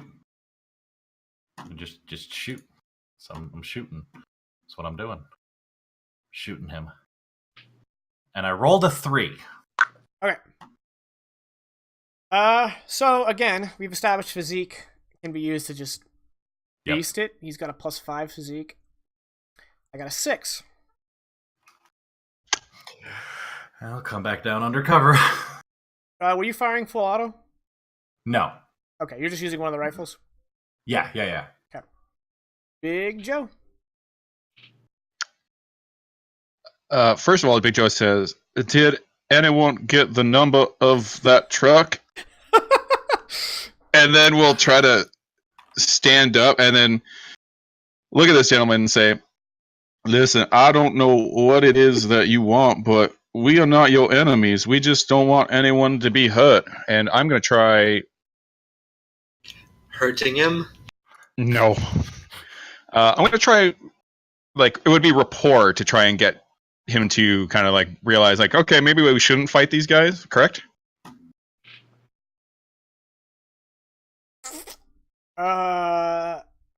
Yeah, you're trying to diffuse the situation. The situation after it already going to hit the crap and me being like, and Joe being like, "Oh, I just got body slammed by a guy like half my size." Yeah. One okay. Yeah, you can roll rapport against his will. Okay. He has a +4 will. That's a -2. You rolled a -4. Ooh. I got a 2. And he's just gonna, like, kind of like scraped up from, throwing himself into a car and then getting thrown to the ground, so a little bit of blood's flowing down his head. He's just like, "Oh, maybe we could just talk like gentlemen," and he's just gonna keep trying even though he's clearly failing, kind of All right. blacking in and out. Bill, I assume you're full defense. Yep. Okay, Hector, you're up. Shit. At this point, I'm gonna maneuver until I get a line of sight, and I'm gonna do the same as Roy. I'm gonna shoot the Crimson Burning Man. Not Crimson, just Burning. 5. Alright, he's just gonna let you shoot him. Doesn't seem to make any effort to get out of his way. He's gonna use physique. I rolled a 3. It's a weapon 2. So that's gonna be a 4 damage. He does have armor 1, so he's gonna go ahead and check his 3 stress box. You riddle him. Yeah, you just kind of like unload rounds into his body, and just kind of each hole is just kind of leaving this magma kind of like crack, but he doesn't seem to be slowed down. And while he's shooting, Hector is shouting like, "Who the hell is this guy?" Do we have to take a will check at this point? Chuck, I, myself, maybe not Bill since he's hiding. Since I let you go ahead, that is a very good idea. Thank you. Yes, because I made Roy and everyone else do it. Let's go ahead and have Chuck do his turn, and then at the end of the round, you guys will. Basically, at this point, you're on a high of adrenaline, and let's see if that carries you through. Yeah, we hadn't seen the guy correctly enough to be scared. Next time, after shooting him, I'm gonna be like, "What?" Okay. So Chuck, you're up. I don't think that I'm going to be able to use create an advantage. Will I? Can I just do that? You can always create an advantage, yeah. I'd like to use Lord to create an advantage. Let's roll. How? I'm not sure. That's you gotta tell me how you're using Lord. I know, which is why I was saying like I want to. I'm not sure how I'm going to do it. And you're like, you can always do it. And I'm like, I know, but how? Okay. So we've shot the guy. That's clearly not working. We've tried destroying the thing he wants. That's not working all that well. Wait, did we just bring the big Higgins and all of the civilians back? Or no, the civilians are with the vehicles on the other side of Lake Michigan. Okay. And they think we've abandoned them. Well, no, they don't think that. We said we were gonna go get Big Joe and Roy. Yeah, and you guys put Let's someone. chill out, You Joey. put someone trustworthy and capable in charge. Flip. No, Yes. let's go back.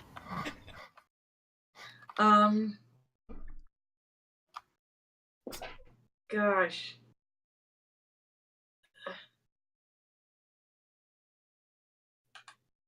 I don't know how I would do anything. Honestly.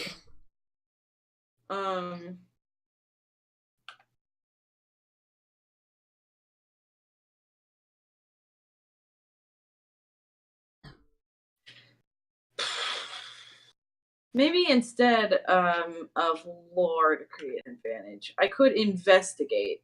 I feel like is a better option. Like I'm trying to look for a weakness or a way to get him distracted long enough for us to make some sort of retreat. Because clearly we're not getting the station wagon back. We just need to get everyone across Lake Michigan, and it doesn't look like this guy is gonna swim across. I hope not. Hector's gonna fight for the suburban, the wagon. Whatever. Okay, I'm still confused how that would work with lore. I know. I'm saying I'm not lore. Oh, okay. Instead, you're gonna use. Well, I don't have notice, but like investigate. I suppose. Is there an element of the environment we could use against fire? A body of water or something? We're violating. Oh yeah, that's right. But You're a body of water. he's not gonna jump in a lake. We're gonna give him cement boots. He's not gonna just do that. No, I know I'm not gonna jump in the lake. I'm saying we get on the water. But you don't need to investigate for that. I know. I'm looking for a way for him to get distracted long enough for us to get to the water. Yeah, hornet's nest. Okay, Like roll notice, and if you succeed, I'll pitch something to you, and you tell me if you like it. roll notice. Yeah. I don't have notice, so I'll just roll fudge roll. Yep. It's gonna be difficulty 2. Oof. Yep, I don't notice. Okay. You were trying to create an advantage, right? Investigate. Yeah, it was an attempt to create an advantage. Okay. Well, unfortunately, that means he gets a aspect with 2 free invokes. What I was gonna suggest, I mean, you can still discover the thing, but it will just backfire in spectacular ways. When you look into the wreckage, the player, the recording machine is completely destroyed, but the tape itself, most of it is still intact. And you could call that out in an effort to try to get him distracted. But what you don't realize is that's just going to embolden him to beat you guys even more. To smithereens. Yeah, no, Yeah. I think that. Okay. So you call that out, and so the aspect is... Mission possible. And since you failed by 4, that is... Yeah, I'm gonna make... No, I'm sorry. It's just... There is no, like, mega death failure. It's just normal failure. Okay. So the tape survived, and he gets 1 free invoke of that. Okay. And, yeah. When it comes back to y'all's turn, go ahead and give me will checks, Hector and Chuck. Brief point of order. Okay. You said that there was no mega death failure. Everything put out by Megadeth is a failure. Okay. It's my mistake. But I'm so glad you don't disappoint me. You always do exactly what I expect you. Yep, you're welcome. You're welcome. There's All one right. thing I am, it's consistent. The Charred Man is going to level his PPSH. This time he's shooting to kill, and he's firing at Hector. He has shoot plus What? 5. He got a 6. Ah, that's gonna hurt. Did I recuperate my stress I didn't from the boat Yes. fight? From your boat fight, Yes. you recuperated your stress. Okay. Oh, we did? Yes, because this is a new scene. Cool. I'm. Wait. I'm gonna use fight. I can do that, right? Yeah. That's a 3. All right, and his weapon is fully automatic, and you're in the same zone, so he has weapon 2. So he's beating you by 3, which means you're gonna be taking 5 stress. Ah. That's a minor consequence, right? It's a minor consequence and 3 stress box if you have the 3 stress box for physical. I do. That's what I'm gonna do. Yeah. Okay. Well, if you're taking a minor consequence, are you taking a minor consequence? Well, I have no choice. I'm gonna take the 3 physical stress and the minor consequence. I am worth going to spend 2. a fate point to use one of his stunts called Killing Stroke. Once per scene, when you force an opponent to take a consequence, you can spend a fate point to increase the consequence's severity. Can I now use something myself, invoke something to try and mitigate that? Nope. Oh. You can only do it once per scene, and it costs him a fate point. So you are now taking a moderate consequence. Okay. Ouch. And we're going to call this...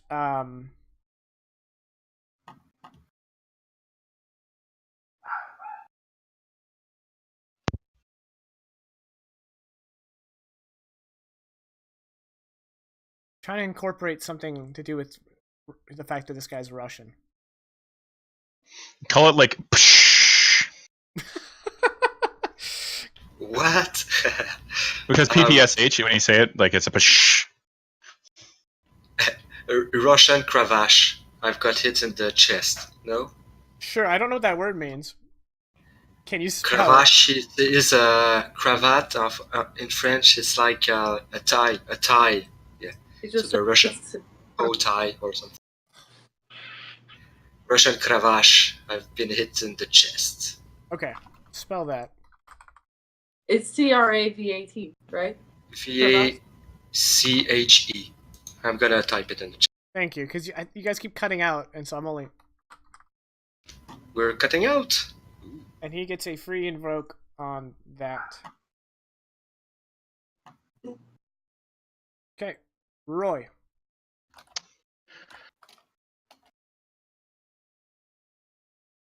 I'm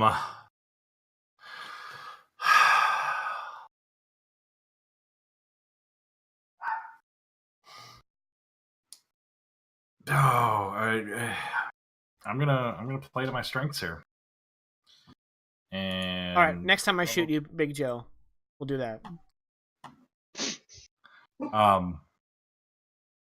Ooh, yeah, I like that.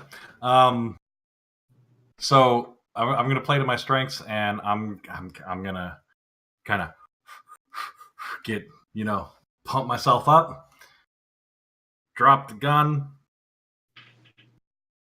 come out barreling at him, and just tackle his ass to the ground. Okay. If I can get him down, he... Are you trying to create an advantage, or are you attacking? I am trying to create an advantage because I'm hoping as soon as I get him down and kind of roll off of him that Joe's just going to step on him. Okay. Repeatedly. Create an advantage. Using fight against fight. Yep. All right. My fight roll is with a +3, a 3. All right. His fight roll with a +6 is a 9. And you miss. Hold on. I need to come up with 6 points. And he's got a free invoke on you. He's got a free invoke on you. Hector, don't remind Jacob. Actually, the Roy Afraid is a situational aspect. I know I used Roy Afraid, so it looks like. Let me change that to be a little bit more boring and less thematic, so it's not confusing. Now it's just Roy is afraid.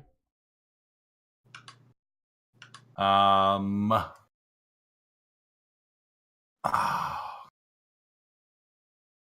am not going to try and spend 3 fate points on this just to tie. I will take the 6 difference in Okay. that. And So you yes. lunge at him to tackle him. He sidesteps and brushes you aside, and you just kind of tumble to the ground. Mechanically, nothing matters, but yeah, I roll through it and stand back up. Yeah, you can do that. I'm Yeah. cool with it. All right, Big Joe, Yeah. you're up. Mechanically, nothing matters. I'll remind you of that.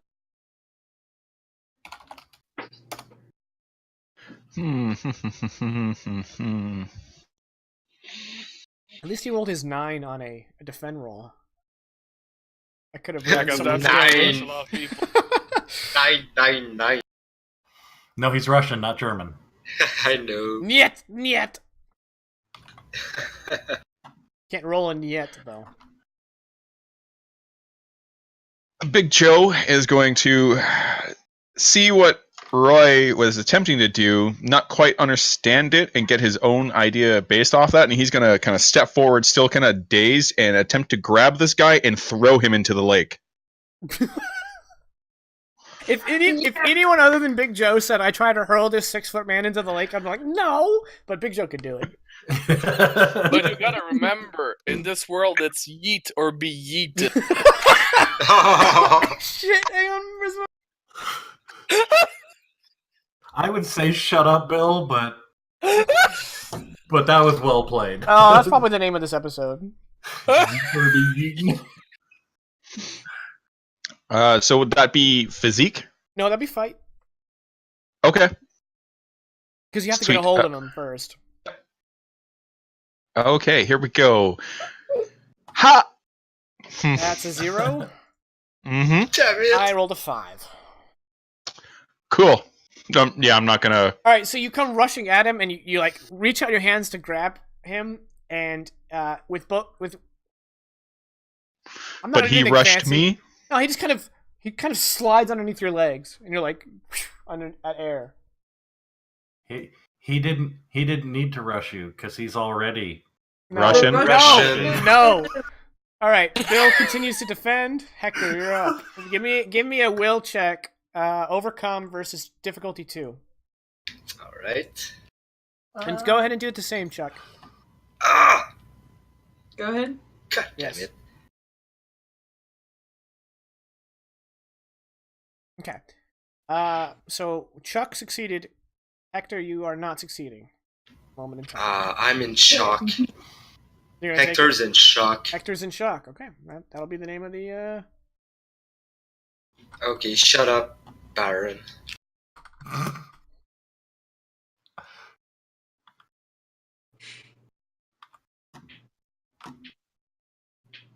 And then you can go ahead and take your turn. Ooh. I'm almost in panic. I'm gonna try and shoot it. Ugh, that's He's just gonna sit there and eat it. I only got a 4, so you're losing by 2.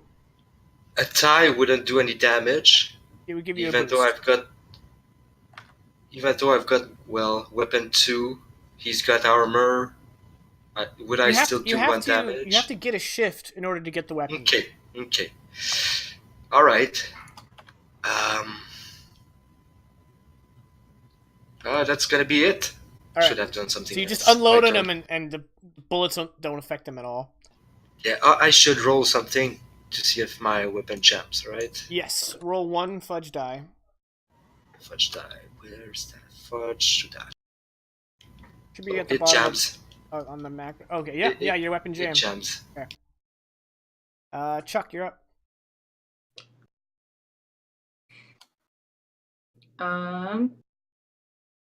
Cool. I held on to my sanity on seeing this nasty, wrinkly boy. I'm gonna roll to provoke, Okay. because that's a good idea. I've heard that. And I don't know, yell something along the lines of, "Hey, you crusty raisin." That's a 3. All right. He's gonna resist with will. He has a +4. I also got a 3. So you are getting a boost. Yeah. You want it? Yes, I want a boost. Okay. What do you want to call it? I don't know. That's a weird thing. I don't know how that's thematically appropriate. I don't know if that thematically fits either. Stirring the pot. Or I won't be frightened. Laughing in death's face. We're not gonna take it. No. Can't do that. No, remember only era appropriate Musical references. musical references, yeah. So can't do. We're not gonna take it. Too bad, because this was fun.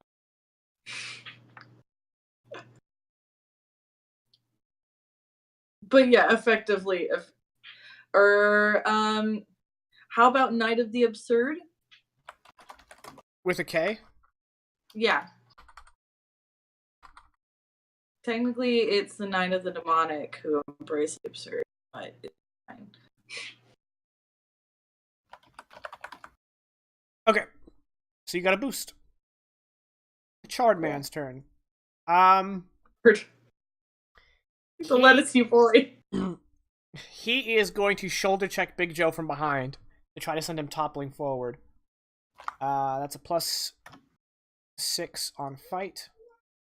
I got a 7. All right, Big Joe is gonna try to not fight his way, but just use his size to his advantage. Roll physique. Okay. You got 2, so I have 5 shifts on you.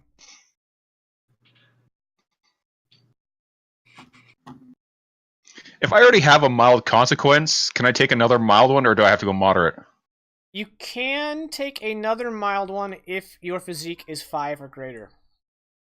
Okay, so my physique is not 5 or greater, so I'd have to take... Moderate's worth 4. Yeah.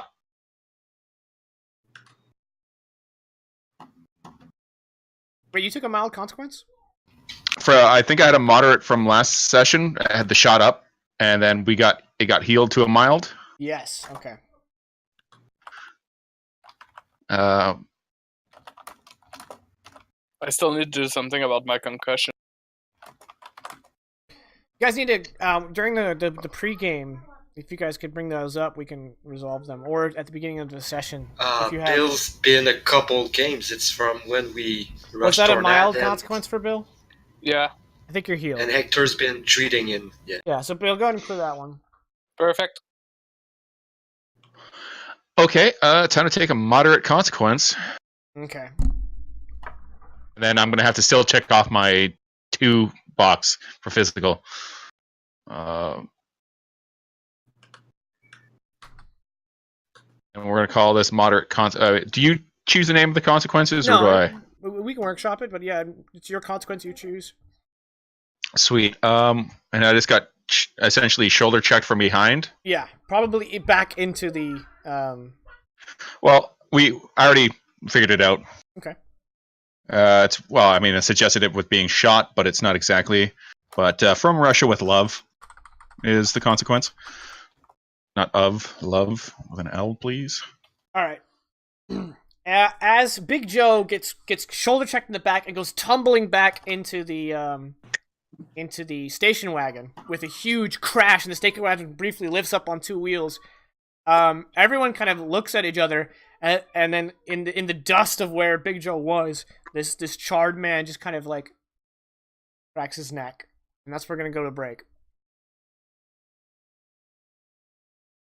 It's not the fact that I'm hiding right now, but I suggest we skedaddle. Well, we'll find out. So we're gonna take a 15-minute break. We will be back hopefully around 15 after. I gotta put the 3-year-old to bed. So please stick around. I hope you've been enjoying it so far, and we'll find out what happens with this incredibly dangerous foe and see how the party gets out of this one. So we'll be back 15 after. Don't go anywhere. The wrong button. All right, we're back. Zothea, thank you for the subscription. Appreciate it. Thanks. That's a great way to come back to the game. money. No, but for seriously, let's get back to you guys getting the crap kicked out of you by this crazy scary guy. Hope you're ready. All right, Roy, it's your turn. No, it's not. Is it not? It is. Oh, well, no, it's not. He just refuses. I don't wanna.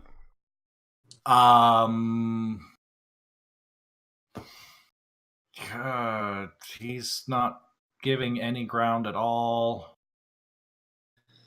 Well, I was thinking of that. So Thea, you should try out the new emote you have. I have tier 1 emotes. Ooh, yay.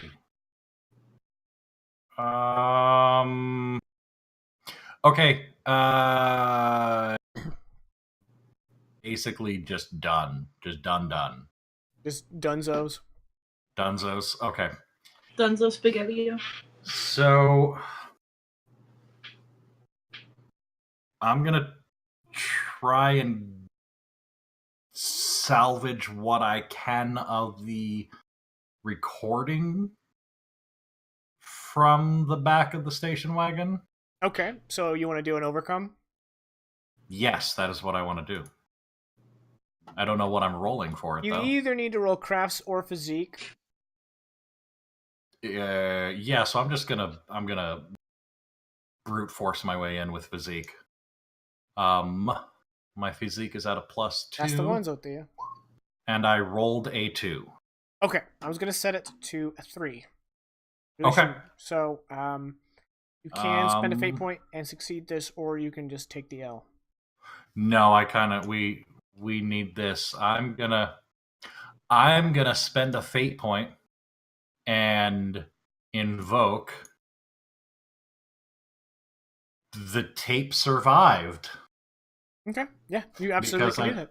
I noticed that it survived, and I was able to get to it. And then I'm gonna look to everyone else and get on the boat. All right, point of order, out of character. Your characters would be cognizant of this, in case y'all forgot.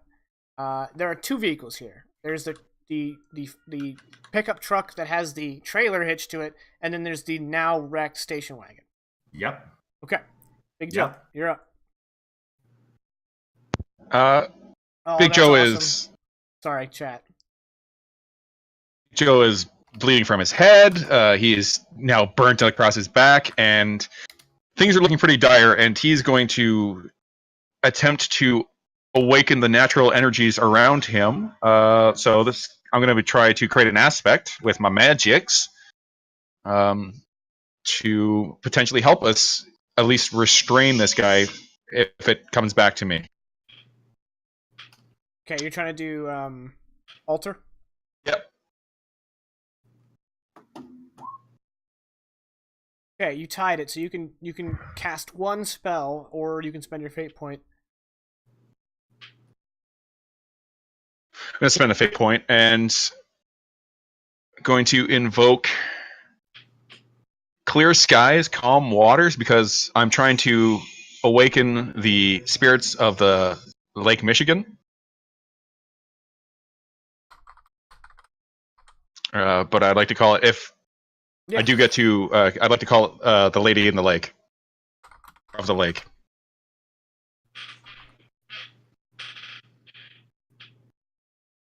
At alter. Alright, you have awakened the Lady of the Lake. Cool, that's gonna be it. He's going to just square off, quote unquote, square off against this Russian man. Okay, Bill, you're full defensing? Yes. Okay.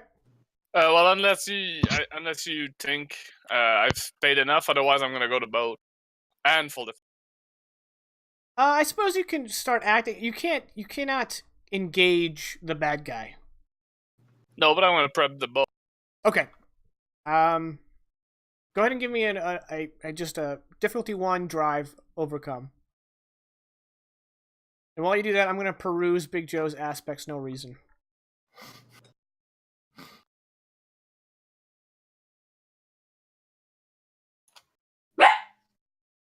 Holy goodness.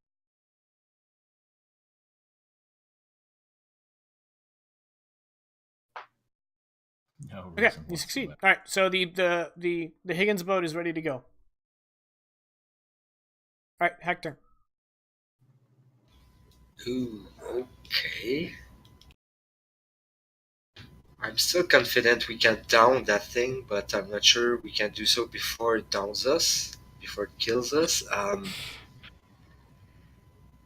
in bad shape, but still, I've got to contribute. I'm gonna keep shooting at it. Oh no, my weapon's jammed. I'm gonna unjam my weapon and I'm gonna try to get to the pickup truck Okay. while doing so, right? Yeah, you can move for free. Yeah, okay. You unjam So your I weapon. unjam. I'm gonna hide besides the pickup truck. I'm gonna get ready to maybe get into it and drive to the boat with it. But we're gonna see next round. Okay. Chuck.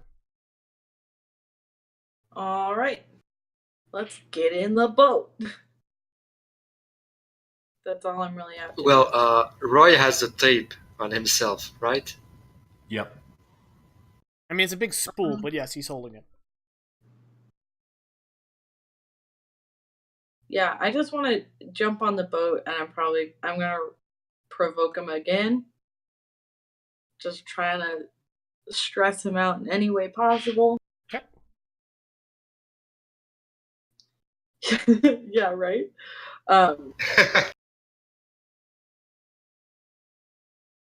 It's a 3. I rolled a 3. That's a tie. You want to take the boost? Can I take my boost? Like, do I use my boost? You can use your boost, and that'll make you succeed. Yeah, I'm just gonna use my boost. Is Chuck making a funny Russian accent? I think Chuck is probably just hurling like great insults. All right, he's gonna check his stress box too for mental stress. Just because Chuck is annoying. Yeah, because Chuck is annoying. All right, the Charred Man's turn. Charred Man sees that Roy has gotten his hands on the spool, so he's gonna unleash a spray of bullets at Roy's legs.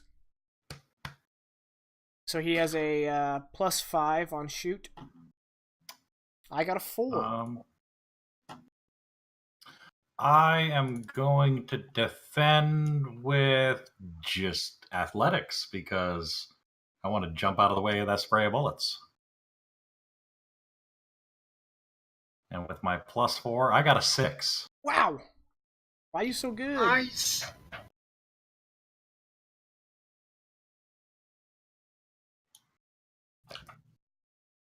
I am going to spend a fate. This is gonna have to. This is an invoke based on his motivation, which I will not divulge to you. You're just gonna have to take my word for it. But I'm gonna divulge to you another one of his aspects. I am Okay. using his aspect of nature's cleansing fire to give him a +2, which is going to just land him at a tie. Okay. I'm going to go hang ahead on, and I'm not done. He's going to use his okay. free invoke of Roy is Afraid. Okay. So he is now beating you by 2. Okay. I'm going to go Welcome ahead back, Issa. and I'm going to invoke Captain Action because upon pulling the spool of tape, I was absolutely prepared for him to start shooting at me, so I was already on the move to dodge out of the way behind cover. Okay. I am going to use the free invoke, the tape survived.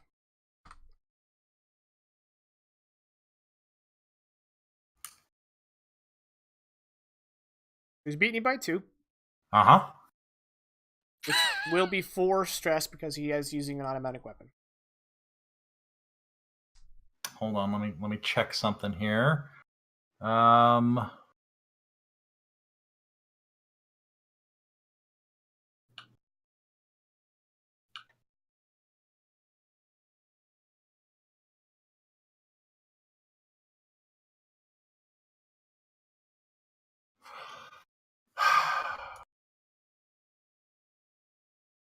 So I'm gonna go ahead and invoke.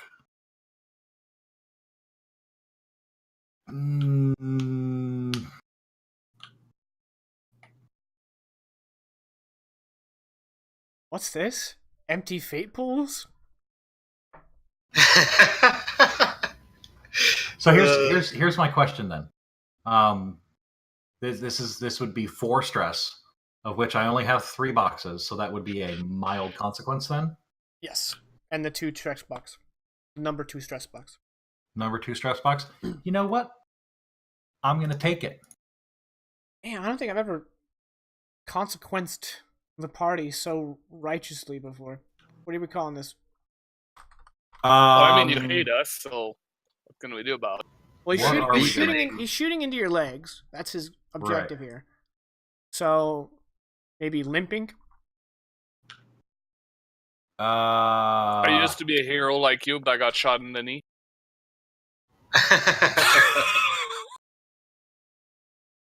I got a bullet in the knee. Well, how about just kneecapped? Kneecapped? I think that implies a little bit more than That sounds very violent. Yeah, that sounds horrifying. Yeah.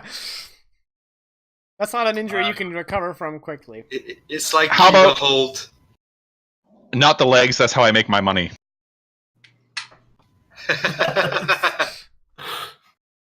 Yeah. Roy skipped leg day. No, I like not the legs. That's how. I like that a Not lot. the legs. That's super long. How I make my Got in the money. buttocks. And he gets a free invoke on that. Oh, so no, he doesn't. What? I'm gonna go ahead and activate my stunt 7th inning stretch. I can choose to ignore a mild or moderate consequence for the duration of the scene. Can't be compelled against me or invoked by enemies. Oh. I will go. Actually, I'll go ahead and take that off the board because you have it written down. I don't need it to see it because you're using your 7th inning stretch. Cool. Yep. And then Roy, it's your turn.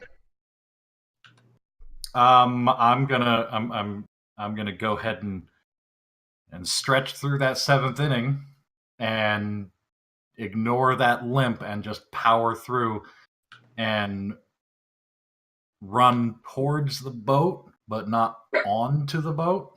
Okay. Run towards the boat and just kind of toss that spool of tape in, and Okay. then make for the truck. Okay. So all of that is free actions. Do you want to okay. take an action? Yeah. 'Cause I don't I'm think gonna- throwing a spool is going to be. I'm not going to make you do an overcome. I think. I'm gonna jump into the truck, turn it on, and fucking pedal to the metal into the boat. Okay, I'm going to make you do an overcome with athletics because you have been wounded, and you're trying to do a lot with your mobility.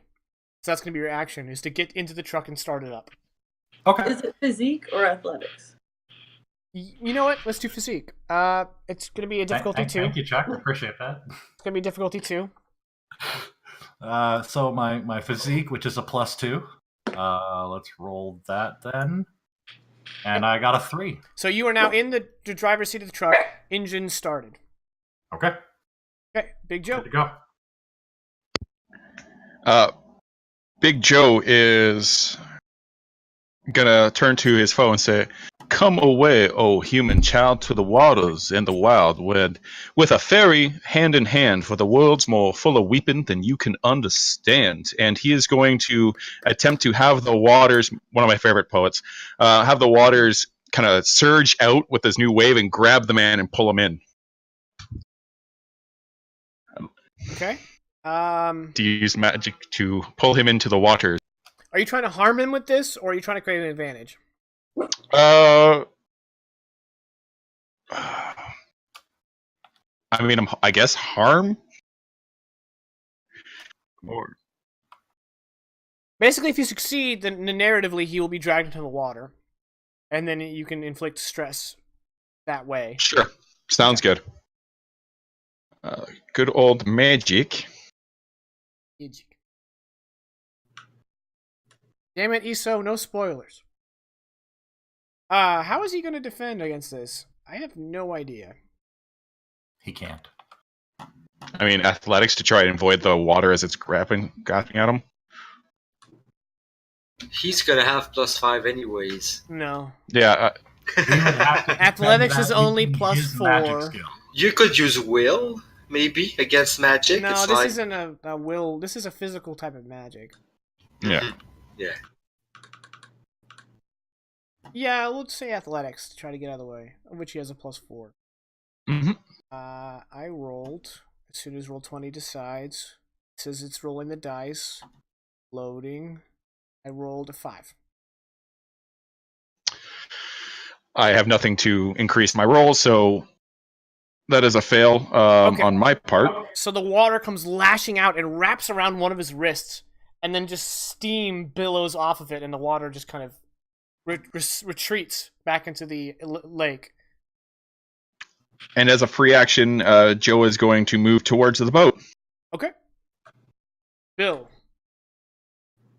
Well, I'm on the boat, and the truck's already, I believe, coming our way, so there's nothing much I can do. So what I'm going to do is I'm going to try to get my drive to create an advantage so we're ready to take off, like, moment's notice. Okay. Difficulty 2.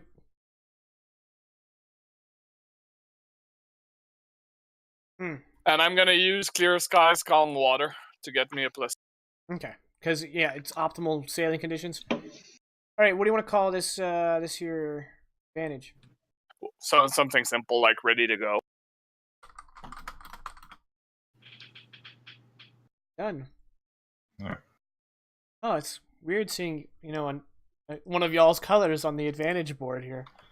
Oh, God damn it. Wow. Wow. All right. All right, Hector, you're up. Weird got flex, a but bomb okay. coming. Weird flex, but okay. So Hector hesitates, like he sees Roy in the driving seat of the truck. He's been hiding on the passenger side outside the truck. He would really like to bring back the recorder. It was never about the tape, it was about the electrical parts, electronics. You know what? But then In fact, using what you just said, I'll extend you a little problem, if you will. okay. I am going to I'm going to offer a compel. And I think that might be something I wanted to do anyway, so go ahead. I'm compelling your I hold the lightning in the bottle. You really want to get your hands on that tech. Just even if it's just parts, you can find some use for it, and you don't want to let it go to waste. So you're willing Exactly. to take the time to try to salvage it, even though this guy is literally throwing around your giant. So do I know the keys are in the sun shield? Like Everyone behind the knows sun where the keys shield? are. Everyone knows where the Alright, keys are. okay. I'm gonna make a run for it stealthily So you're as gonna- much as I can. You're gonna take. I'm the gonna compel. I'm gonna open and close the truck door, and in a quick breath, I'm gonna tell Roy, "You get out of here, get on the boat. I'll be right behind you." He closes the door to make as much noise as he can, and he starts stealthing his way through not the sedan, the other vehicle. Okay. So At Roll which point, stealth. Roy is just now going to realize that Hector was. All right, Oh, wow. Hector. He's going to be opposed, overcome against notice. If you succeed, he's not aware that he thinks you're in the truck if you succeed. Oh, you got a 0. Okay. yeah, I got a 4. even if I reroll, I have +2 to stealth. Well, I'm motivated by that. I'm gonna use a fate point because I hold the lightning in a bottle. I found electrical weapons. I'm gonna need electrical parts to test their capabilities. I need this car. I need this broken down recorder. And you're going to reroll, I take it? Yeah, I'm gonna try it. Wish me luck. Okay. That is a tie, so you'll succeed That's at a a cost. tie. Yeah, I'm bleeding, so my wound's gonna open up more. I mean, I haven't treated myself, so should I take physical stress or? Actually, I'm going to use my free invoke of Russian Kravach. Sorry if I'm butchering that word. Because you are bleeding and limping, you are not as sneaky as you want to be. And you kind of fall onto the truck onto the trailer as you move past it. So that's going to give him a +2 to his notice. So he's beating you by 2 now.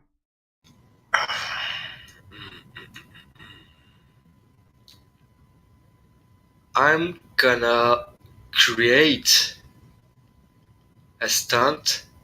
Oh, do you I have a stunt think slot? I have one left. I only have 2 stunts, and I want. Look, okay. I'm gonna refine it later, but right now I just want +2 to stealth, and we can discuss maybe it's gonna be a stunt about stealth. Never mind. No, I'm just gonna take the consequence. Never mind. You're just going to take the fail? I just remembered that there's maybe another stunt I want more, but yeah, I'm gonna take the fail at this point. Yeah, I will. Okay, so he sees through your deception, and as you run from the back of the trailer to the wreck of the station wagon, you can see him glance at you, and you guys lock eyes for a moment. And then Chuck, you're up. You are at the station wagon though. All right. Okay. So, we've gotten to the boat. We're just waiting to go. Right? Mm-hmm. Oh my gosh. I mean, all I can do right now is provoke. I don't have much more going for me.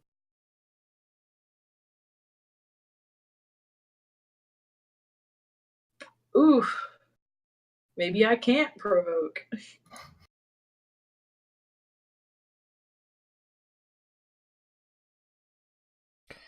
He's gonna use will to defend. He got a 5. Yeah. Yeah. Okay. You're just gonna take the L. Oh yeah. I'm not gonna have an empty pool. Are you kidding me? It's the Charred man's turn. Okay. So Big Joe just called magic at him. Roy is in the truck. Hector is back at the station wagon, and Bill is in the driver's seat.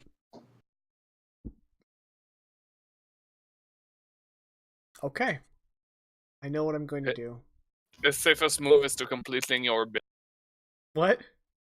The safest move is to completely ignore Bill.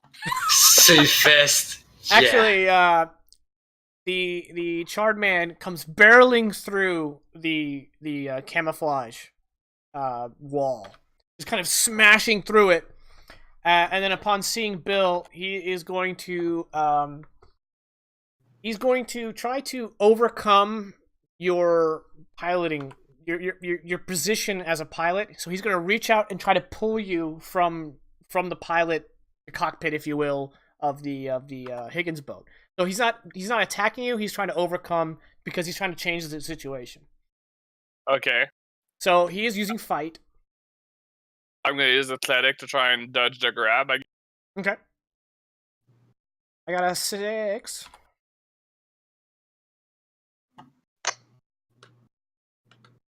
Okay. So I got a 2. You got a 6. I have 3 tokens. You have 2, so I can win this. Oh no.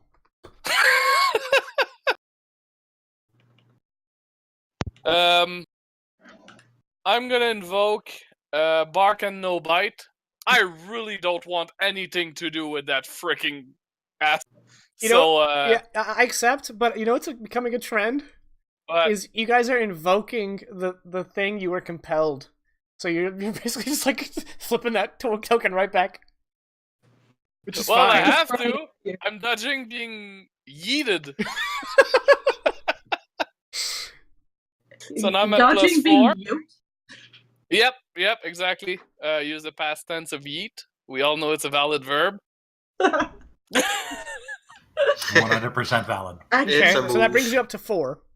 Yeah, and then I'm gonna use the dangerous road. I'm used at dodging, getting attacked and shot at, and in general, my reflexes about trying to avoid danger are pretty high now. So Okay.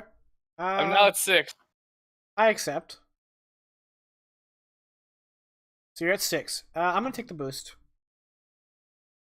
Unless you want to spend another one. A boost is just a +2 for the next time. Yeah, it's a one-time invoke. I want to keep my last token. Jekken likes to throw right hooks when you don't expect it, so I'm gonna keep. You have that free invoke of ready to go. I know, I could use it. I considered it, but we might need it to skedaddle out of there. We have Cool. one more turn. We might be able to use it.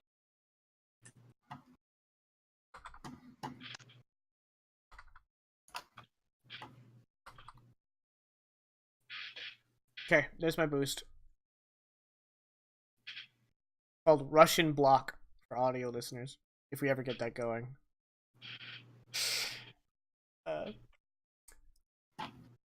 Visually, people watching the stream can get the joke, though. So, Roy, you're up.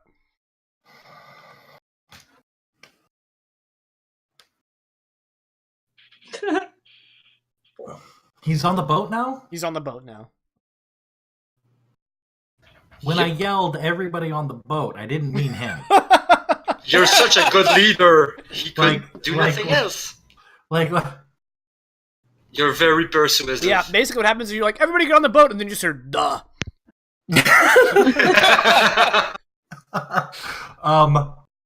All right. You could hit him with a car. That's exactly what I'm thinking.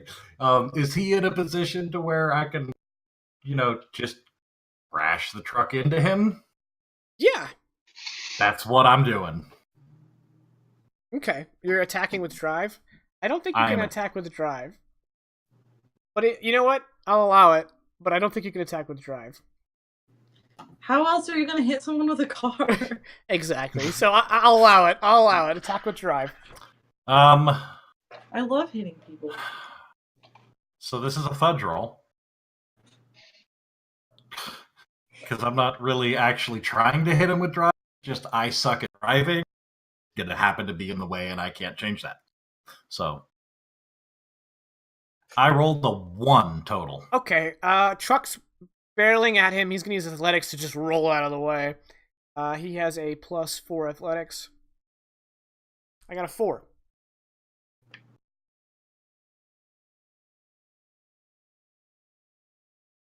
Okay. All right, so you... He rolled out of the way. That means he's not with Bill anymore. That's true. I do need to check something, though. You were making an attack, right? So a fail is just a fail. Done. Big Joe. Okay, there's 2 ways I could do something. Just give me 1 sec. I wasn't expecting him to be on the boat. He's closer to the water now. Yeah, that is one of my ideas. I mean, it'll be the same roll because it'll be a fight if I do it that way. So yeah, being closer to the waters, once again, he's going to try and summon up the waves to entice the Lady of the Lake to grasp this man and pull him down to the depths. I'm going to try to create an advantage. No, I'm just going to straight attack. Okay. Straight attack with magic. Mm-hmm. You're so unlucky on the rolls. I don't think you've rolled over 0 once this game. Cool. I feel for you. Even Cool. though That's Once again, he's going to use his athletics to try to get out of the way of the water. yep. Once again, he got a 4. And you have nothing, so yeah. So once more, the water comes out and grabs him by the ankle, and he pulls his foot away with a burst of steam. Bill, you're up. Okay, so the truck is on the boat. Yes. Do we have everyone on the boat? No. Where's Chuck? Damn it! I've misplaced Chuck in my brain. I jumped on the boat. Okay. And I've been screaming at the Hey, Bill. guy. You want another fate point? I'm compelling your Trying to bark get and no Fill with bites a to just Scooby snack. go. We don't have everyone? Correct. As much as Bill values his own protection, he will not leave someone who he has spent so much time behind without him. So I refuse a compel, and I'm willing to spend my own fate point to refuse your compel. All right. It's done. I think that is the campaign first of a compel rejection. Mm. I mean, when It you was a good compelled one. me, I was like, oh yeah, that. Sorry, you cut out there. I didn't hear that. Whenever I was compelled, that was definitely the thing I was going to do. Oh. Okay, so who are we missing on word? Big Joe and Hector are not on the boat. Okay, well, I'm pretty sure I know where Big Joe is because it's pretty easy to see. I'm not sure where Hector is. I don't think I can get both of them easier on the boat. And where's Big Dude? Is he still on the boat or did he jump off? Or He's on the boat. sorry, Scoldering. He's on the boat. What can I do to get him off that freaking boat? Let me. Create an. Oh, never mind me.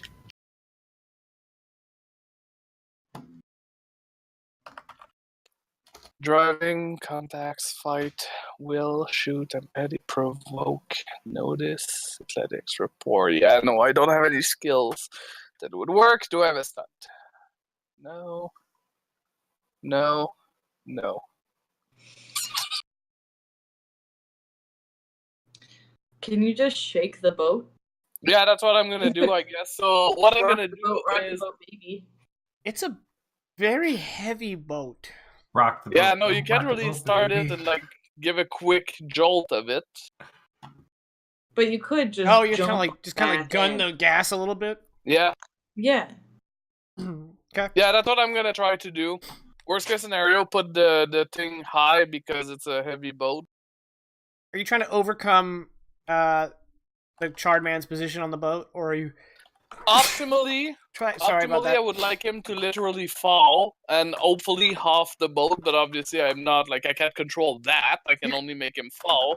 Yeah, But worst case scenario, I would like him. I think that would be an overcome. Because if you fail, he just stays on the boat, Mm-hmm. and if you succeed, he's off the boat. Okay, so I'm jolting the boat forward a little. Undetermined if that would be physique to stay on the boat, or if balance would fall under. Personally, I would go more under athletics. Yeah, you don't physique need to is be raw strength and endurance, not balance. Okay, so he's going to defend with athletics, keep his balance. Okay, you got a 2. I got a 2. I'm gonna invoke ready to go for free to give myself a +2. Okay.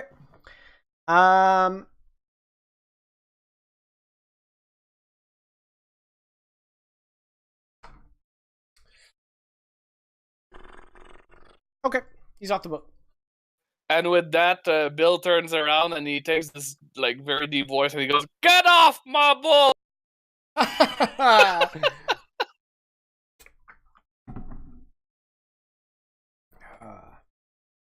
Hector. Okay, so I simply want to move. Like, I want to start the car. I want to drive to the boat. I want to try and create myself an advantage with shooting, like providing myself my own cover. But if you don't allow that, there's a problem. Yeah, you can create I just told with you shoot. everything. So can I drive and like shoot at the guy trying to? Oh no, he's on the boat, so I don't actually have to. Hang on. The station wagon isn't going anywhere. It's crushed in the back, but the engine is dead. The engine isn't dead, but no You doubt have no back wheel. the back wheels are damaged in a way that would make it difficult. I'll tell you I what. forgot about Rear that. axle. I don't know. Yeah, it's likely the axle is bent. But you can make a drive check because you don't have to take this thing very far. And you're right, the engine's in the front. Is it? Not. This is it's a not 1940s. Beetle, it's engines in the front. Engine would be in the front. Okay. It'd be a rear-wheel drive, but engine is definitively. Still, It would be an incredibly difficult drive check to get this. it's if Hector notices that the car is undrivable, I've got to think fast here. I'm gonna go and smash the recorder and try to get like the main, most important part, which is probably the lenses and the Okay. like the visual stuff, the lenses, and I'm gonna try to run to the boat from there. I thought I had the car. Yeah, okay. So I'm going to go ahead and say that's an overcome with crafts versus, well, since Big Joe smashed it, I'm going to say it's going to be difficulty 4. All right. Big Joe smashed it, and then it got smashed again when he got smoked into it. I Oh, do okay. want to succeed with style, so if I need a stunt to do so, I'm gonna use it. You have a I stunt? rolled a 6. I have my Aldi stump. I have a knack for machines and electrical systems. So once per scene, I can have a bonus of +2. I think I'm gonna use that. I'm in a hurry. I want to be real That's quick my about only it. from machines, okay. Mm-hmm. So Yeah. you're gonna use your stunts to give you +2, Yeah. which is gonna make you succeed with style. As efficient and as quick as I can be. Okay. Yeah, you're gonna get every part that could be salvaged. You salvage, All right, the most important ones. and then you want to move and to the boat. Yeah, Cool. the car's Done. dead.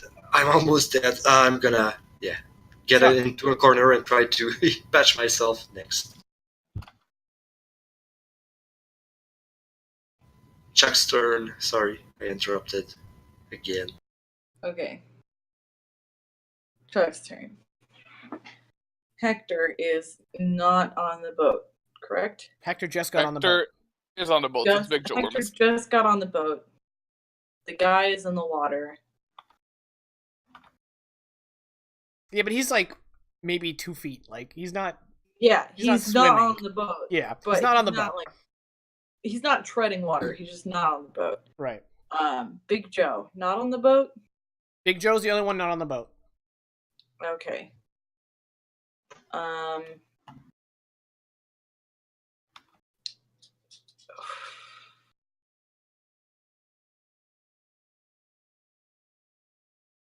And being in the water does not seem like a problem for him. That's yet to be determined. Okay. The water magic that has been wrapping around them has just been kind of burning off of him. But this is the body of water. Yeah. Cool. I'm gonna... There's nothing really in the boat I can use, so I'm just gonna keep provoking him until Big Joe can get here. Okay. Works for me. If only to distract. You got a 3, I got a 5. Again. With the 3s. Oh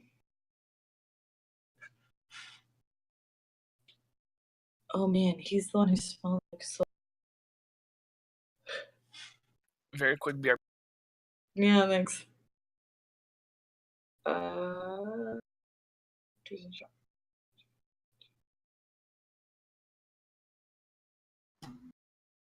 He's got a boost. We are running low on fate points over here, y'all. Yep. We're having a hard time.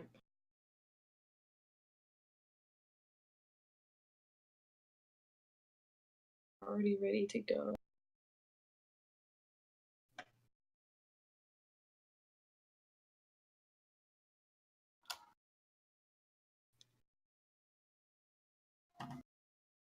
Yeah, I don't have a good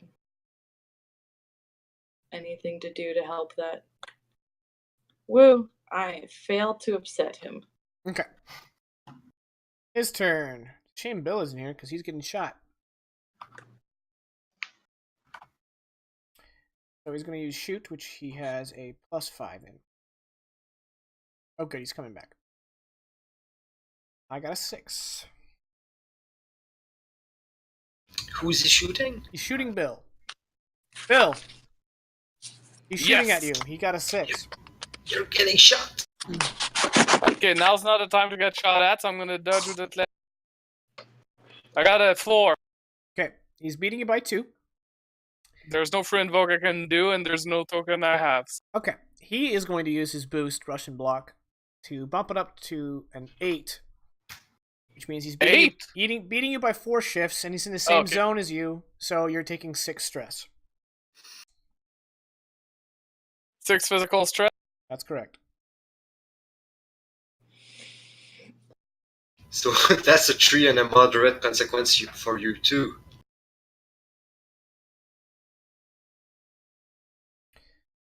Well, do you have any stress yet? No, I don't have any stress. I don't have anything right now.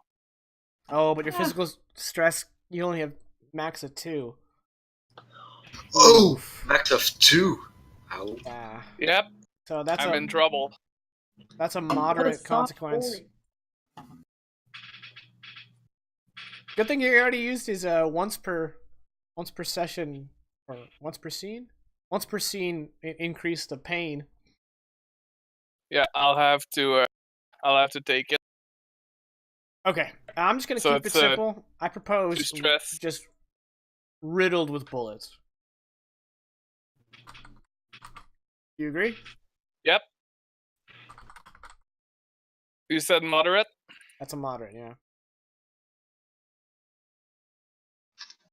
Also, add my color, barks with no bite, free invoke due to my once per session when I receive a physical consequence in a physical conflict. I get a free invoke of bark and no bite.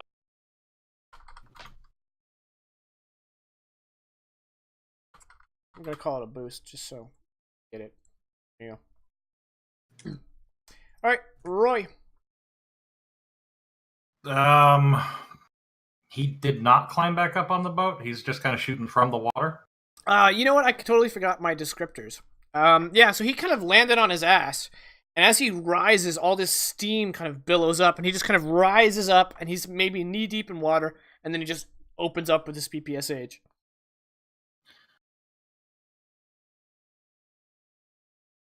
Okay. Well, screw him. And I'm gonna reach. All right, I'm in the truck. I'm gonna grab from there because I'm assuming y'all would have left this with me and Joe. The trench gun. And I'm gonna come up onto the edge of the Higgins boat and blast him. All right, I like it. Like just use the boat as the trench. So my shoot roll with a +3 is a total of a 1. Wait, did it show? Oh wow, I was scrolled up a ways. Okay, yeah, it's a 1. Well, you rolled fight, FYI. You did roll fight. It's the same roll. Okay. I mean, okay. I can roll it again if you guys want me to. No, if it's the same roll, we'll keep it. He is going to just sit there and take the shotgun blast to the chest. Physique. I got a 4. Okay. All right. So yeah, you just blast him with the shotgun, and he just kind of gets thrown back on his ass, but he's no worse for wear. And I'm gonna turn and Joe, get on the boat. And then, completely out of era, I'm gonna look over at Bill and go, I think we're gonna need a bigger boat. You beat me to it, you son of a bitch. I was waiting for Joe to get on the boat before I said it. That would have been better, actually. Sorry. That would have been better. You stole his line. In the script, it says Big Joe. I think we're going to need a bigger boat. And then Roy just upstaged him. I just stepped on. Well, you know, that's what you get with oh god, what was his name? Quinn? No, the actor. That's what you get with improv. Richard Dreyfuss. Richard Dreyfuss is a yeah, it wasn't the we're gonna need a bigger boat line ad-libbed. It was ad-libbed. Yeah. So there you go. So it wasn't in the script. Screw you. Screw me. I'm done.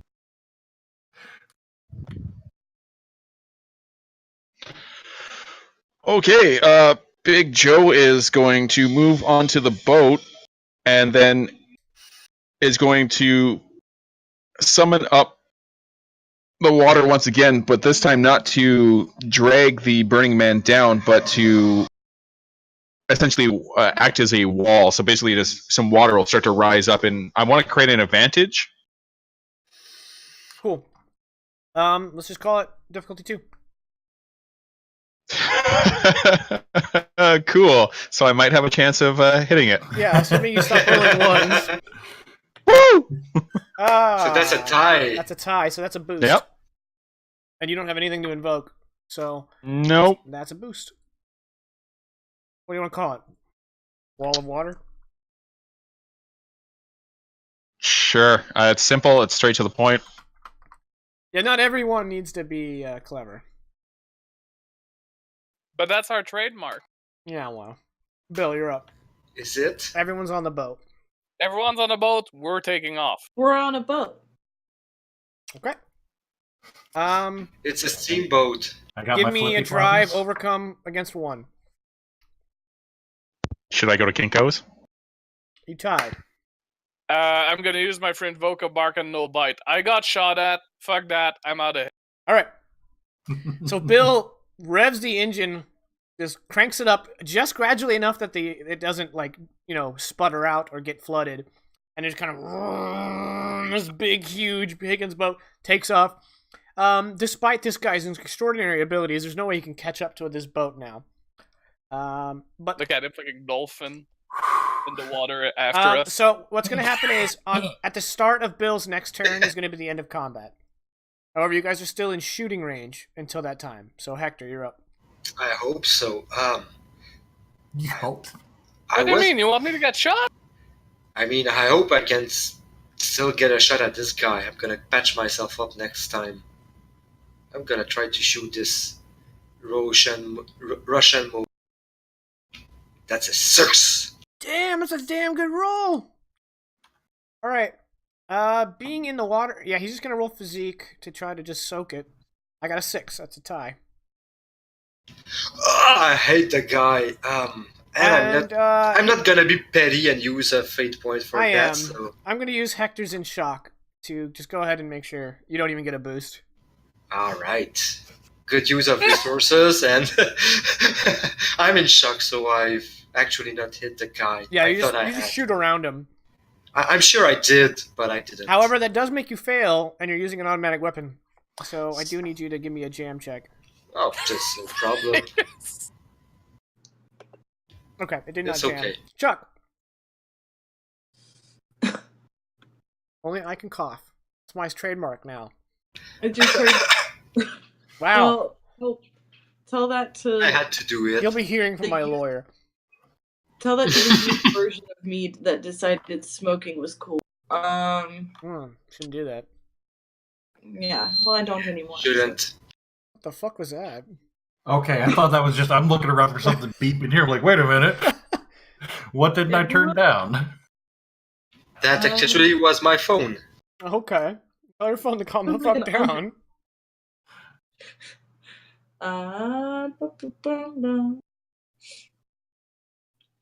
So we are driving away. So we're on the street.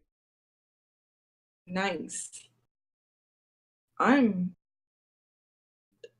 not gonna do anything. Full I defense? can't shoot a gun. What? You can go full defense. Yep, that's Alright. what I'm gonna do. Alright. The charred man rises once more from the water, and his burning coal eyes start to grow in intensity as he's filled with rage as the boat's starting to get away, and he picks up his boat and he shoots at the most available target, which would be Big Joe. He has a boat that he's shooting at me? Did I say that? Yeah. He raises his boat and shoots you? That's a good one. Yeah. Good job, Jacob. No, he's obviously going to shoot you with a submachine gun. He's Okay. trying to Plus shoot 5. I got a Yeah. 4, the wide side of a barn. but Yeah. go ahead and roll. So he got a 4. Well, oh man, I really only have We only have Zeke to defend with. I mean, we're on a Could you use your altar to try and defend? Create a screen of Magic some can sort? only defend against magic. Yeah. Okay. The So unless boost he's he shooting has- magic bullets at me. The boost he has can work in his Yeah. favor, but he still needs to pick a defense. Yep, we're just going to try and physique this up. Oh, highest roll of the night. Not too bad. Oh, I'm so sorry. All right, so he's beating you by 1. You want to use your wall of water? Just take it. I mean, you don't have to invoke anything. Yeah, no, I want to use my well of water for something else if I get to that point. Okay, I mean, you're taking 1 stress at this point. Okay. That's it? Like, it's not being... No, I'm going to go ahead and use the From Russia with Love free invoke. You're trying to use That's what I physique, thought. but you're already shot, so... Yep. That's going to be 3 shifts, but remember, he's using a fully automatic weapon. I'm going to say now you're 1 zone away, so it's only going to be a +1. So that's 4 stress right now. That does change things.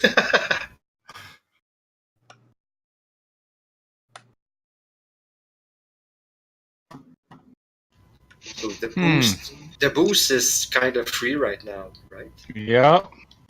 Yes, it is. And he's out of fate points. Okay, so this will decide what I'm about to do. Would Big Joe know that we will we're quickly getting out of his range? Yes, Big Joe knows that you guys are escaping.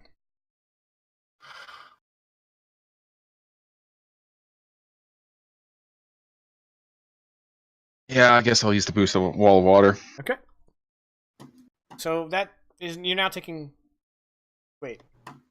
Shit. So he got a 4. He was beating you by 1. He used that, so now he's beating you by 3.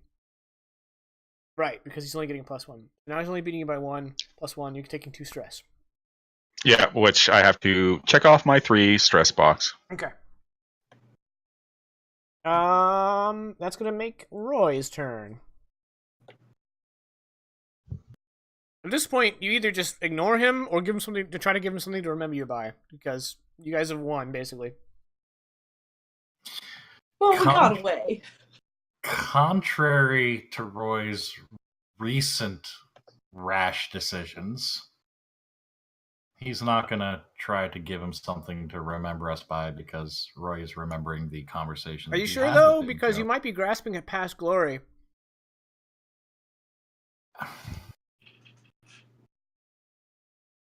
You know what? That's such a waste of a compel, because all you're gonna do is just shoot, and we're gonna resolve it, and then no one cares. I'm not gonna waste our time. Give us the free fate point. I withdraw Give the it. compel. Give it. No, because that doesn't really complicate the situation. That just no. This means you It shoot. really do doesn't. anything fun Okay. story-wise. Exactly.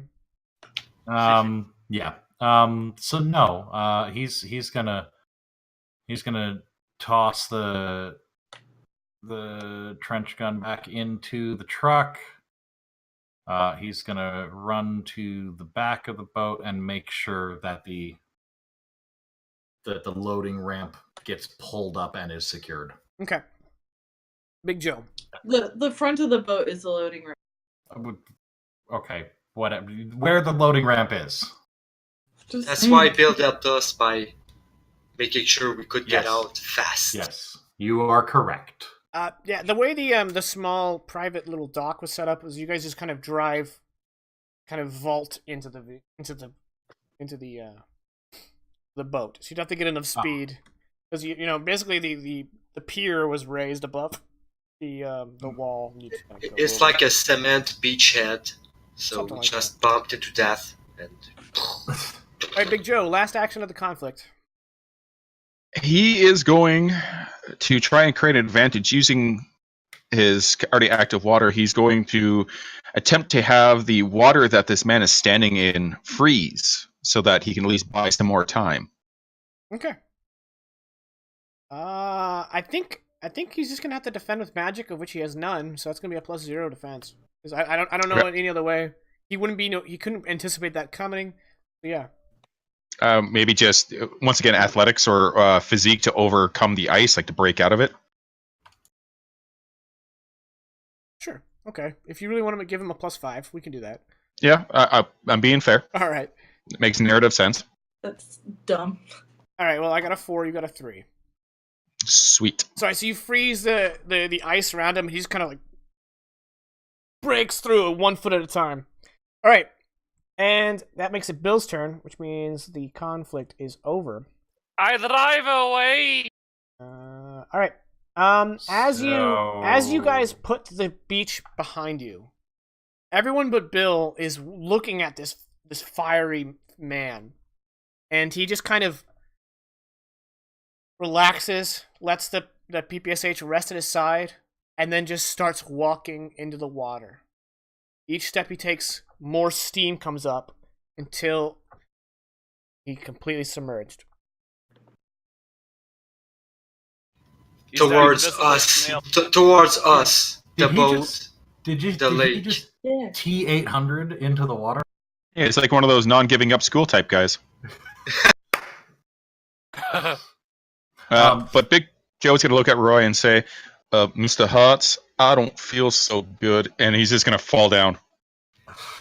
Same thing. I mean, Hector's probably still shooting until his clip is empty, or luckily his weapon jams, and then he still shouts as he's trying Oh my god. to patch himself up. I mean, he's got a gaping wound in his chest. He's gonna try to patch him. I just checked Big Joe's sheet, and he's just like, damn.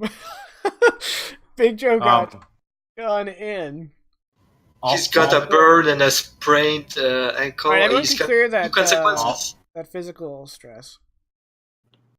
So I'm going to clear the physical stress, but as those two collapse, Roy's also going to look down at his legs and realize exactly how bad he got shot up, and that minor consequence that he was ignoring Gets escalated. It is escalated to a moderate consequence. What do we name it? Well, you said limping, but if we're escalating it, would now be the appropriate time for him to be kneecapped? Yeah. Why? How do you escalate it? Because he shrugged it off. I used my stunt 7th inning stretch to ignore it for the scene, and then at the end of the scene it comes back 1 escalated. Nice. Well, not nice, but nice. An interesting feature. Well, I don't know about you guys, but I feel like... Oh my god. That's right, Chuck was completely unscathed. What? Chuck, if you could be a deer and take the wheel, cause I'm fucking bleeding! Wow. Okay. Yeah. He sounded like a mafioso. Okay. I'm fucking bleeding. I'm sorry, Chuck. It's not your fault, but I'm bleeding. Yeah, you're the one guy who is like, I'm gonna run away, run away. No, it was a tactical retreat. Hector's gonna say like, "You're gonna have to man up," as he's trying to extirpate a bullet from his chest. A bullet or two. All right. I got shot and I got the boat ready. That was my strategy all along. All right. So by the time you reach the other side of the lake, it is evening. The sun is beginning to set. It's starting to get cooler. A little bit of mist has started to kind of build up on the lake. And as you pull up to where you parked previous 2 vehicles and the rest of your team, Roy kind of pipes up. He's like, "Is this the spot?"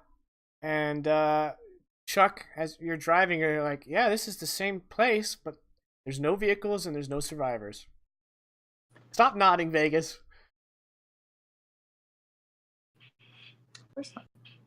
It's like the GM wants to stall us. It's like the GM wants to make an interesting narrative. Unacceptable. For me, I'm Molly, for gonna- me, you cut out like the entire thing. I didn't hear that at all. Good. No praise for you. Ooh. I'm gonna steal. Hector's gonna steal Bill's line. He's gonna say, "Of course." He's pretty much out of it. Of course, they're gonna be missing. Hey, that's my line. I stole it. Shut up, Bill. Hey, that's my line.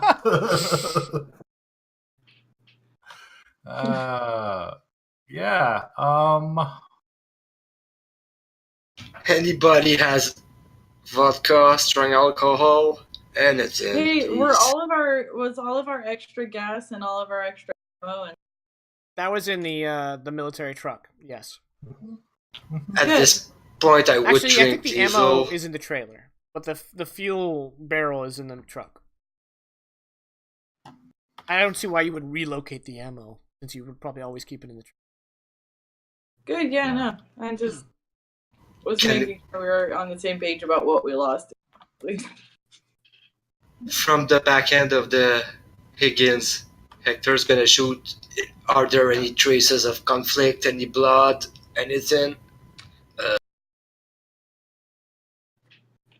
Hector's complaining a lot right now. Yeah.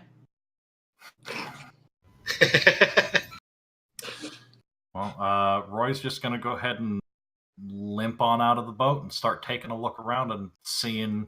Obviously, he'll have gun with him, checking to make sure that we don't have anyone laying an ambush for us.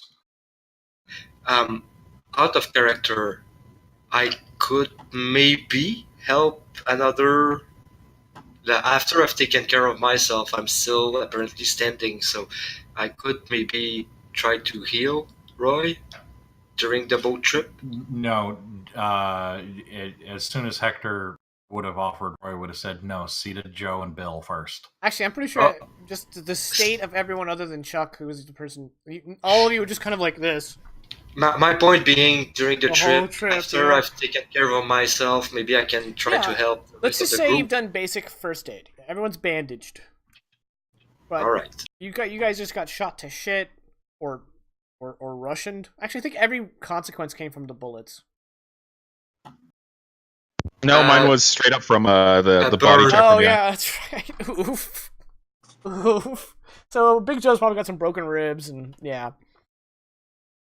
Something to remember. He was already shot up from previous fun, but So I wanted to talk about this guy, this Russian agent or something, but now we have to find our friends. Are there any traces of what happened? Like, can we Depends. investigate? Yeah, do you want to give me an investigate roll? Yeah, I want to look around with as well. a difficulty of 2? I'm here to. I mean, can we all try? I'm gonna try. That's a tie. I'm gonna leave it at that. I don't have the roll, so I don't think I can help. All right. That means you succeed at a minor cost. Actually, if Chuck just helps you, you get a +1, right? There you Okay. go, yeah. I'm looking Alright. too. Okay. So Chuck and Hector, the two of you kind of look around and you see what appears to be maybe 8 barefoot individuals, which Hector will know from his time fighting in the 1-year war. This that the Dudutuoa do not wear shoes. 8 barefooted individuals came up, and there was a small scuffle. Then, they went north with all of your survivors and the vehicles. I found out about the scuffle. There's a little bit of blood, but not enough to indicate someone's blood. dead. Yeah. Before we set up to rescue our friends, he's gonna look at everybody. I think we all need a good deserved rest, and I would like, he's gonna show the weapons and the gear. I've actually taken a note in my extras, like, Duatua salvage. So all the weapons and equipment for the guys I've encountered. Bill. I would spend some time trying to examine those and Okay. maybe learn to use those. Bill, I am going to compel you, God damn it. and you can't refuse, so here's your fate point. Is it an offer I can't refuse? Is that what I'm you're compelling your shifting from tragedy. Bill's stance in the coming conversation is, hey, let's just go. We have 2 vehicles and the 5 of us. we're not going to go risk life and limb to go find out where this Dutuoa is. Probably Chicago. We don't stand a chance against an army of other soldiers. We'll just cut our losses and split. That's your stance because you're shifting from tragedy. Okay, I cannot refuse it. I'm not sure how well I'll be able to play that, but yeah, worst That's case just your scenario, help stance. I me. mean, obviously, you may not get your way, but that's going to be your role play position Yeah, no worries. going into this. All right, cool.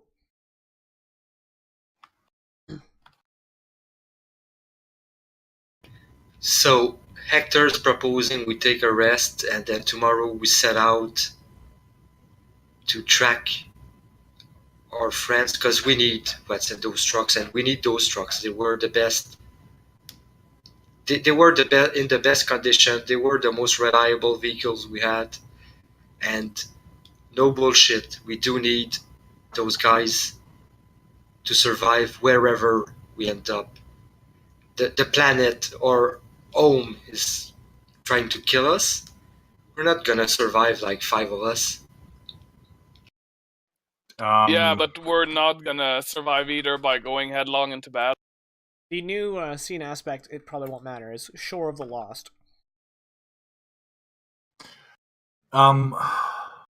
Let's. I mean, I don't disagree, Hector. In our the Dutuoa, do they typically take prisoners? Are they looking to enslave humans? Are they taking them to later sacrifice them? What's their MO? Okay. With prisoners? I do not know, but there are no exploded vehicles, no corpses, and right. I will he's say gonna look to Big Joe. That we need. That was more of an OOC question. Yeah. Period. During the 1 year war, Hector and actually Big Joe probably know this too. The Dutuoa only kill for 2 reasons. They kill enemy combatants, and they kill to put down resistance to demoralize the survivors. The goal of the others is to enslave the human race as a slave, basically turn them into a people of slaves. So It is. However, that was during the war. This is 5 years after. But is that like our point of view? We know all of that the is what you know. higher. Okay, that is what we think.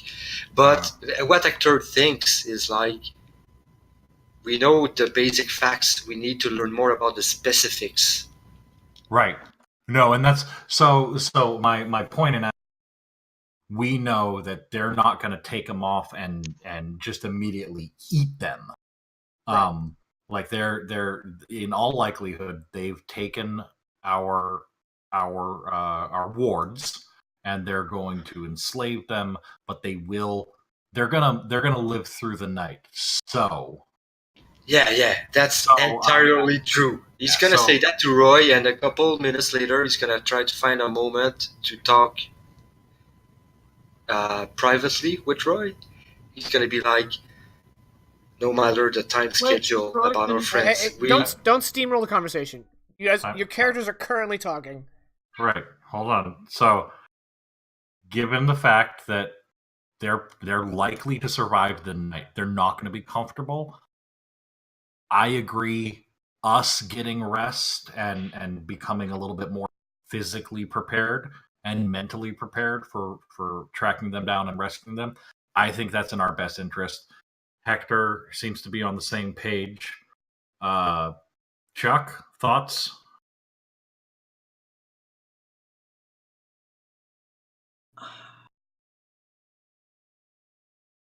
Well, I don't know that we few are capable of rescuing an entire, like, how many wards did we have out here? I want to say 12? 12. I think we're up to 12. How easy is it to cart 12 people away? Well, I mean, if you guys indicate that there are approximately 8 of the Dutuoa, pretty easy. Yeah, but easy for 8. Like, how easy would it be for you alone to cart? How easy would it be for us to cart away? Oh no, I agree. So part of this obviously is our people are priority number 1, but a very close priority 1.5 is going to be the truck and the Jeep. Carting them away in a flatbed and a Jeep are going to be easier. My purpose really being is that there have to be some very powerful and terrifying creatures at large to do it. Right? I agree. I agree with Chuck. I mean, I'm not. No, don't pin me with you. I'm not saying we can't and shouldn't. I'm saying that it would be best not to go, we're just going to get a nap, and then tomorrow we will go destroy all the bad guys and save the people. How are we going to save them? Are we planning another recon mission? That's why I'm asking for input. Like, what do we think is the best course of action? And that's we're not good at sneaky. I mean, that's fair. We're all hurt. We're not good with sneaky. Well, we're not. We're not even sure if they're still alive. I say we cut our losses. Look, he said they're going to be alive, and I believe. I want to do two things. First, Hector's gonna wants to ask Big Joe because he knows more about the foot soldiers, and then I want to try and compel Bill, but it's gonna be positive for the group. It's negative towards the DM who compelled them before. I would use no bullshit to try and convince Bill that the right course of action is like we need the survivors to survive. An anti-compel. How about instead of compelling them, just try to roleplay and fix it that way? Okay. It does feel like a compel from the DM is forcing Bill to never change his mind, but no. It's compelling me to take a stance in the conversation, but that doesn't mean that Bill won't follow. If 4 of you guys want to go against the survivor, Bill's not gonna be like, "Well, fuck off, guys. I'm gonna go on my own. I have a way better chance to survive on my own." No, on the contrary, he's gonna be like, "Well." I mean, of course, the compel is to basically make Bill antagonistic in this conversation. Right. But you can't obviously. Yeah, he's not locked in on leaving the party if they decide to go rescue. How it's gonna happen? Hector's gonna shout. He's gonna look at Big Joe. He's gonna point at him. He's gonna be like, "We have Big Joe who knows about the enemy. We could." I mean, are you really thinking? He's gonna look at Bill next. Are you really thinking about abandoning our friends? Is that what you're all about? Fleeing whenever we die now, we die tomorrow. What's the difference? By dying tomorrow could make a change to more people. It's the simple principle of 1 life versus 5. We don't know what tomorrow brings. It's a really sad loss. I'm not saying that I wouldn't want to become Superman and fly over and laser all of them out with my laser eyes and grab the survivors and bring them back. That's not what I'm saying. I'm saying that the odds of saving them right now, assuming they're even still alive, is very, very low. Personally, I'm still on the side that we should cut our losses. We got vehicles. We got enough fuel to move forward. It sucks, but... And a fuel, and Hector's gonna be like a little more agitated. He's gonna grab one of the staffs they've recovered, the plasma staffs. He's gonna shove it in Bill's face. Do you remember how last time we prevailed? We've gotten lucky. I'll be the first to say we got lucky. Luck runs out. Chuck's rush.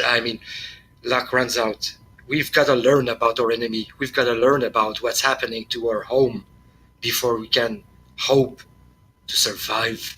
He's gonna throw the staff. He's gonna turn away. He's gonna then grab a staff. He's gonna walk away. He's gonna try to examine the staff and try to learn about it. He's gonna eschew the whole conversation. He's gonna stay on his side trying to figure out how to shoot plasma. All right, so that accomplished precisely nothing. Well, we're all agreed that we're gonna get some. Yeah. Yeah, that's Joe, although Hector, you do bring up a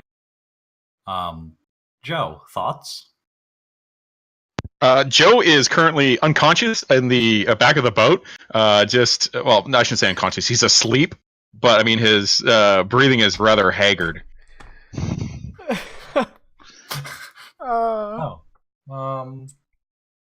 Okay. Well, see, Joe clearly thinks that we should get some rest and discuss it further in the morning. Let's do that. That we can all agree there. Let's get some rest. We'll figure out our plan of action in the morning. So we'll sleep on it. We'll get a good fresh look at it. Obviously, the Dutuo are still out there, so we need to set up watch. I will take the first. Everybody else get some sleep. Who am I waking up to relieve me? Hector's still looking at the weapon. He probably didn't register what you said. Hector, put the weapon down. Get some sleep. Who are we? Who am I waking up to take over watch for me? Chuck. I can see Chuck raising his hand eagerly in the background. And all right, Chuck. I'll let you get as much rest as you can. And then from there, if we need another watch after that, since Big Joe is already sleeping, if you need to get some rest again, you go ahead and wake up Joe. I'm going to voluntold him on this one because he has no say because he's already asleep. I'm willing to take a mental consequence of that because Hector's gonna try to, even though he's hurt, feeble, he's gonna try to sleep as little as he can to try to learn as much as he can about okay, those you weapons. don't have to take a consequence. I just said I'm ready to if I need Okay. to. You're about to take a physical consequence if you don't listen. I will.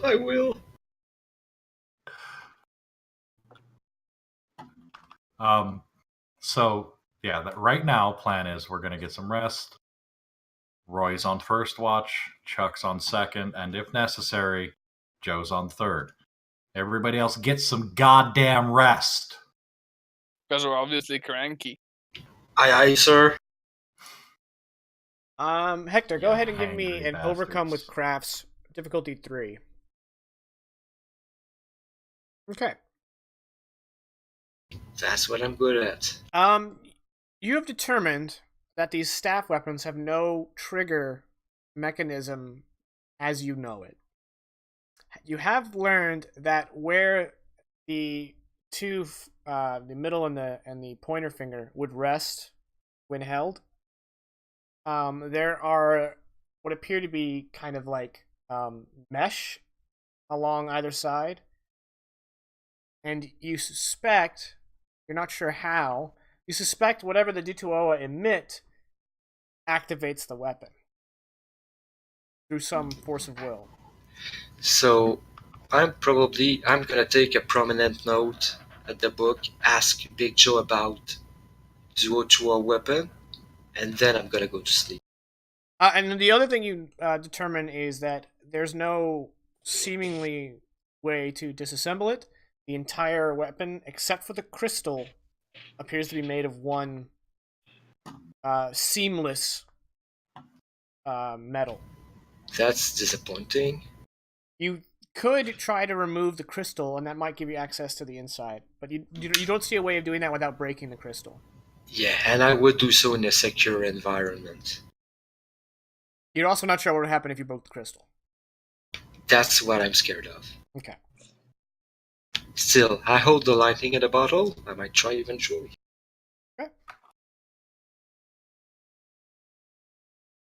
And we rest. Okay. Roy's watch goes uneventfully. Chuck, give me a notice check. Difficulty. Actually, we'll make it opposed. No reason. I mean, it's just No reason. No reason whatsoever. Okay. I got a 2. So, your watch is kind of just going. Actually, we're gonna do a little for the audience, a little transition. We kind of like everyone, everyone takes your rest, and then we cut to this black screen, and then from the left side of frame, you just see this glowing orange light, and then we see this charred man making slow movements, climbing up Lake Michigan, and then we cut to Chuck. So Chuck, you're just kind of looking around, and then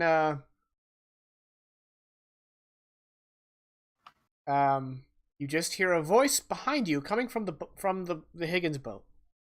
The voice says, "I'll buy this boat off of you."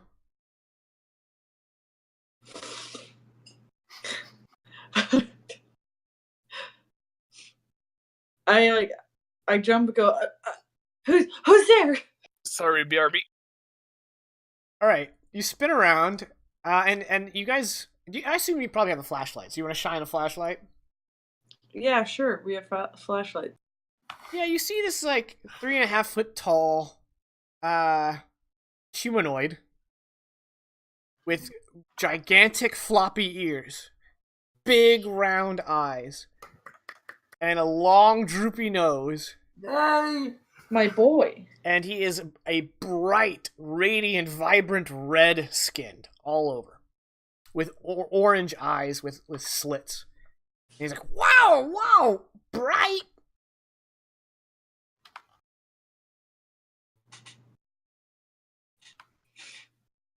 Okay, I like point the light, at the ground, like between the two of us, and I'm like, well, yeah, well, you scared me. What do you want? I walked right past you. I thought you would have seen me. Anyway, I'll buy this boat. I mean, you gotta get the Joe light off of it. Oh, he's really sleeping. Yeah, he's sleeping till I'm done here. Once he's done, I guess you buy it. We're done using it. How would you make this purchase? Do you have dollars? You got bucks on you? I don't see a wallet. Well, what do you need? You want to write a check? He's looking around. Oh, okay. Yes. I will write you a check.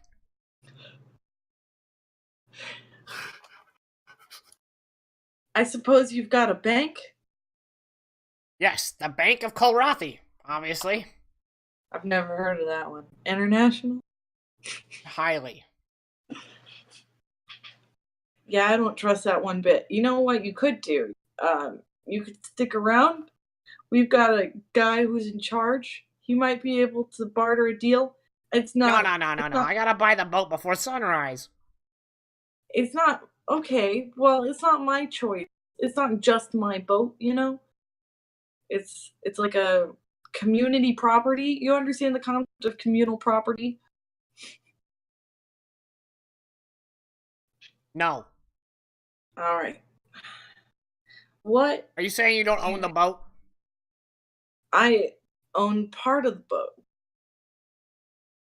Can I buy part of the boat? Yeah, what are you offering for the boat?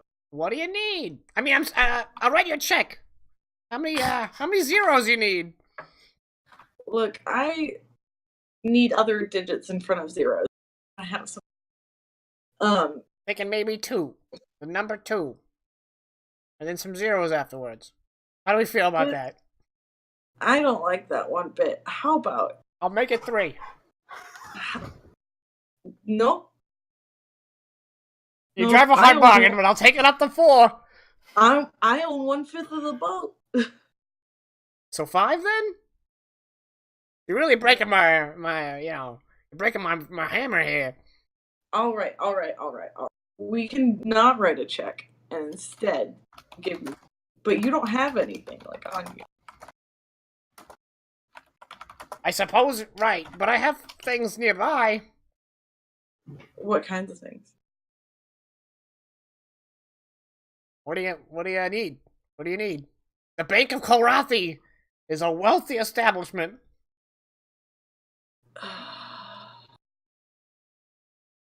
Well, see, the thing is, there's some Dutua who took our friend. Oh yeah, they're assholes. So I need something that will help get our friends back. The Dutua. Family? What? Are they family? The friends? Yeah. Any of them family? Blood relations? To one another? Are you slow? I mean, are you asking if they are blood relations to me? Then no. Yeah. No. Well, no loss. No, that's not how that works at all.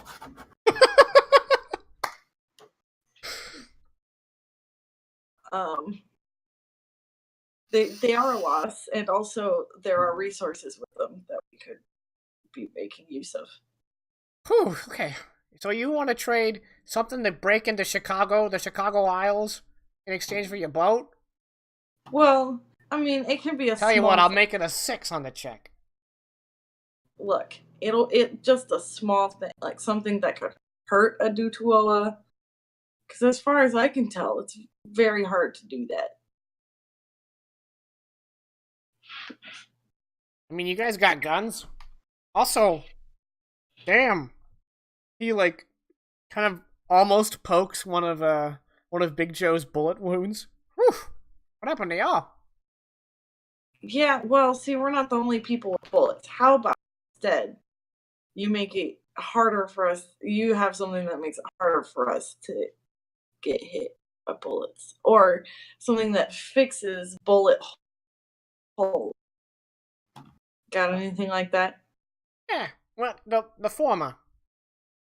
Nothing that fixes bullet holes, but something that makes it harder for people to hit us. Yeah. Are you gonna say something shitty like a wall?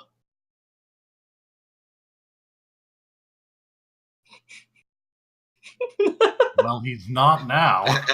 What if Not we do a 7 in front of the zeros? A 7. He's got 4 fingers on his hand. He probably can do max 6. He can, yeah. Mm, All right. I'm so happy with this. All right. No, I've spent so many.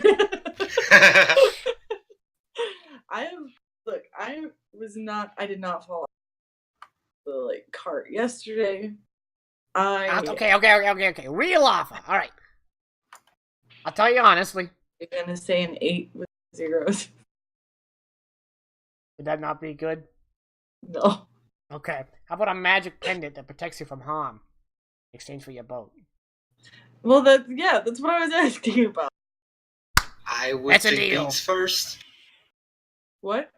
It's a deal? Magic pendant for the boat? That's definitely a deal. Can I wait? Let me wake up my friend. But Hang on. I can't give each of you a magic pendant. I only got one.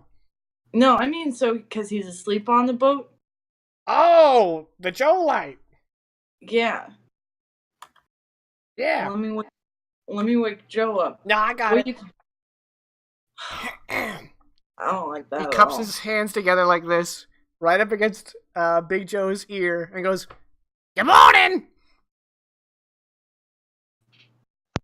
Joe essentially is startled awake and is just like the boat turns even though it's a Yeah. Wow! Easy there, big guy. what What?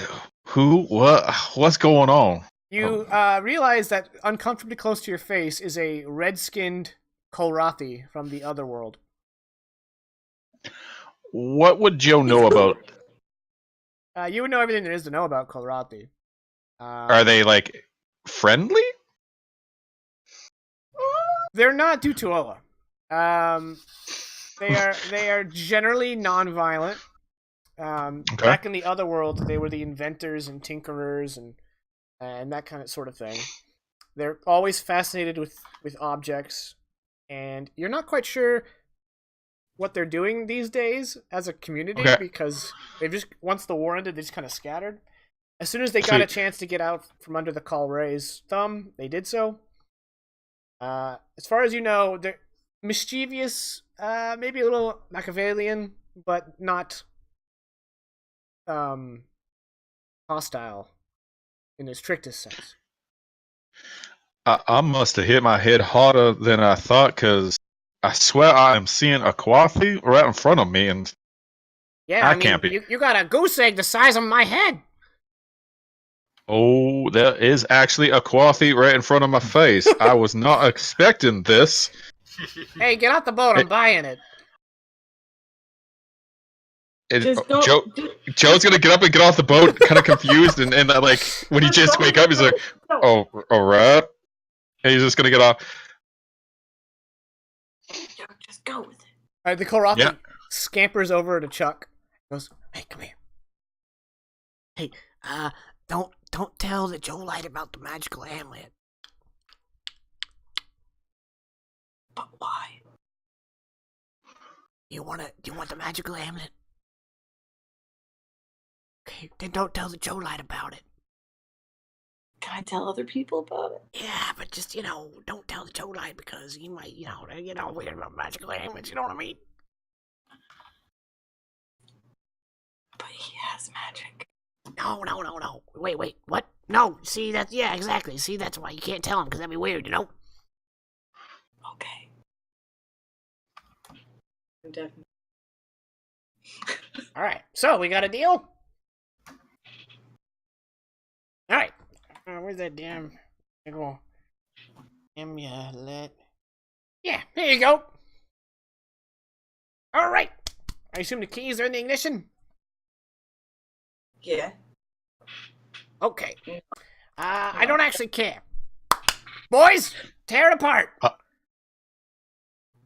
And suddenly, half a dozen more Kolrathi spring from the sides of the boat with tools of weird design, and they immediately start taking bolts out and just start shredding the boat in short order.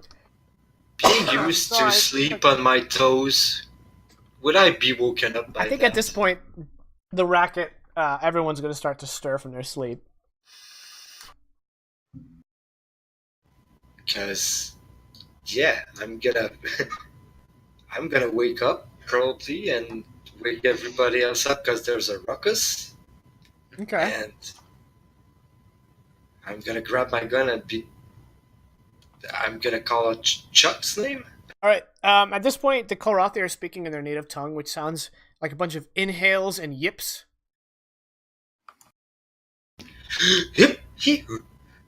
Yeah, they almost sound like someone having a really bad case of the hiccups. Okay, nice. But you also be like, I'm gonna take cover position and make sure, like, I see Big Joe standing beside the dock. Chuck is in the middle of Chuck's people just moving, standing but aside, I don't see that it's Chuck. I see Roy and the others stirring up from their sleep. I'm not sure we have Bill right here. I don't see him. Bill's still sleeping. Okay, so I'm just taking position, like I'm kinda recalling where when we were entrenched in World War II, we would get waken up and do nothing, just staring at the night, waiting for night vision to settle in, I guess. Okay. Roy, you obviously are awakened too.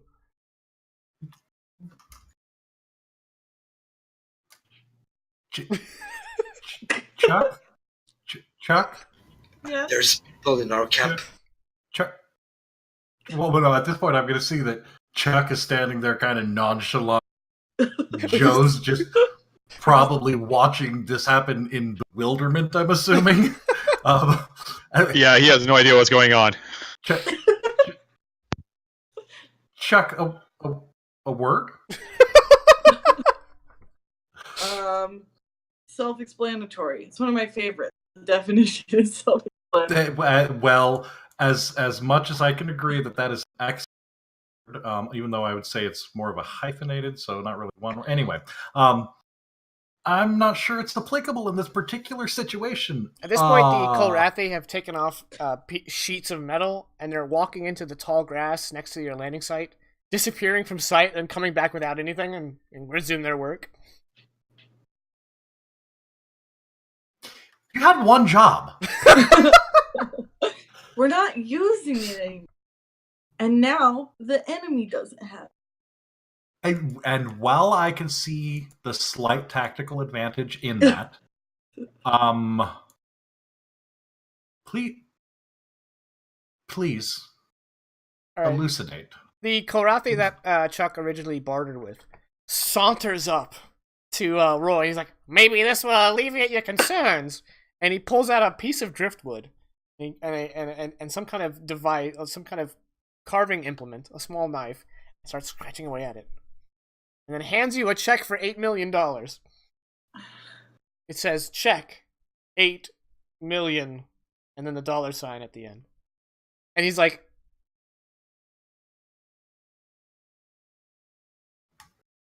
it's okay. Roy, we did... Roy.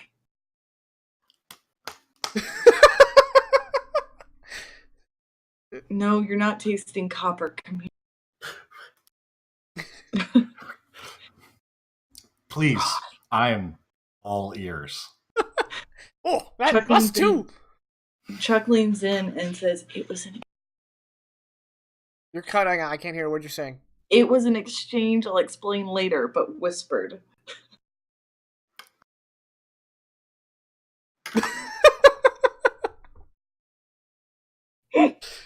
I realize Roy doesn't have glasses. Sure, yeah. The same idea. For the audio, Roy's player just took off his glasses and facepalm. There you go. Yeah. Pressed his hands to his Very eyes. reminiscent of the Picard double facepalm. Yes. Yeah. And now triple for the other two. Joe? Yeah. You know more about these folk than I do. I do, yeah. Yeah. Pretty when you're sleeping. At this point, two of them are walking by with one of the engine propellers. It's an aside, but Hector would try to figure out where they are bringing the stuff, because it seems like they're bringing it just out of view and then coming back. Okay. So I would try to sneak. You follow one of them. Yeah. Give me a notice since it's dark. Give me a notice check, difficulty 3. I hold the lightning at a bottle. I would have found a source of we've got light. I probably might have a flashlight. I didn't have binoculars, but okay. I want to see what's going on. All right. So that would be your a tie. Inquisitive nature propels you forward, and yeah, you unfortunately, since you tied it, they know that you know. But in this tall grass, they have a camouflaged iron hatch that leads into a circular tunnel. And they are shoving metal items into there, and other Kolrathi in the tunnel are taking them, and they're disappearing. And if I look at their feet, they're bare feet, but the tracks don't look anything like what we found on the scene. They are wearing wooden shoes, much like the Dutch of old. Ooh. Gnomes. Nice. I love them. They're like gnomes. I kind of am in love. I was personally getting more of a goblin off of Maybe, which yeah, makes me yeah. love them even more. They inspired like You're right. goblins, all sorts of. They're like Yeah. a combination of. I love a good goblin. House elves. Very, very happy. Yeah, brownies, boggarts. I mean, at this point, I'm tired, and Chuck is partially right in that now the enemy can't use it. And we don't need it anymore. Hector would try to trade information with the lead, Calray. Kolrathi. Karate, thank you. He would If there was a Calray here, the scene would be very different. yeah, those are the higher beings, right? Yeah. Karate. I realize we don't need a boat, and it's all yours. You live Yeah, here. there was a It's fair your territory. exchange. I gave your man the $8 million deposit, withdrawable from the International Bank of Kolrathi, which is a real thing. I would be willing to trade one of these. He's the staff, the lightning weapon I was examining earlier. Ooh. Like, for information, you know about the Duotua, Yeah? and we could recover one of those weapons. We've been lucky to kill one. So, for information on our enemies and how to operate their weapons, I would give this one to you. Oh, no one can. Yeah. Hand it over. You're like, takes it. All right. So, no way to operate these. Only Duotua can. He throws it to one of his other guys, who immediately takes it off into the tall grass. So they're holed up in the city. Well, the former city. We call it the Chicago Isles because all the skyscrapers are kind of. Well, the city got kind of messed up, and now it's like a bunch of little islands. And the Lake Michigan kind of flowed between the islands, and it's a big mess. Well, anyway, the Duotua control it. They work for this Calray. The Calray tried to fight nature or something, and now he's trapped on his one island. He can't leave. So he has this Duotua going out around, causing all kinds of problems. Mostly they just round up humans. And, they're fighting the barony, so that's going on. What are they looking for? Do you know? I don't know. Maybe a cure for his predicament? I don't know. I don't talk to no Calray, you know what I mean? Anyway, they're assholes, and they hang out in the Chicago Isles, north of here. I would avoid it at all costs. It's a fortress. We tried to get a tunnel in there one time. Did not go well. And out of character, north is where our friends were taken. Yep. It's a fortress. What do you mean? Well, I mean, it's crawling with Duotua. Those guys are militarized from birth. Are they fortified? Like, are they living in nature, loose? They have no territory, or are they in a building, mountain, someplace? Man, I don't know. We don't go near there. Are you sure? You never went there. Yeah, I'm pretty positive that's why I'm alive, dude. You wouldn't have said dude, sorry. At this point, Hector is scribbling notes as fast as he can in his book. He's starting to get distracted because two of his guys towards the far end of the boat are rapidly, kind of erratically talking amongst each other. And he's like, "What's going on?" And they turn to him and they start rapid firing off their weird language. He's like, "Hey, we're gonna bug off. We'll come back for the rest of the boat, though." I mean, What's it's not happening? going anywhere now. And as he says that, it sort of sinks a little bit. Hector's gonna try to keep him in the discussion. Like, what's going on? Why my guys say there's something glowing in the water, and yeah. I'm gonna tell the others about the glowing stuff in the water. I'm gonna look if that's true. Yeah, you see this faint orange glow deep in the water, slowly getting closer. That's not good, guys. Well, that could be anyone.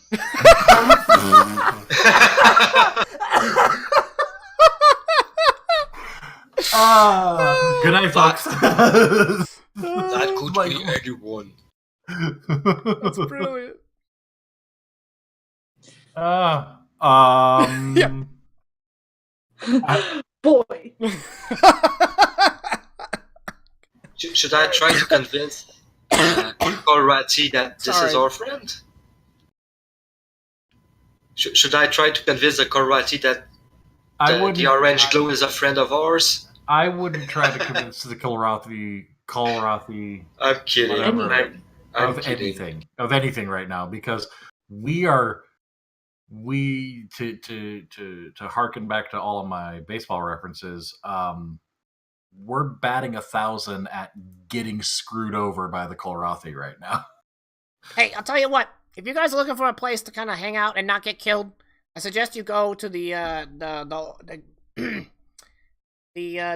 Illinois Energy Barony, or whatever the hell they call themselves.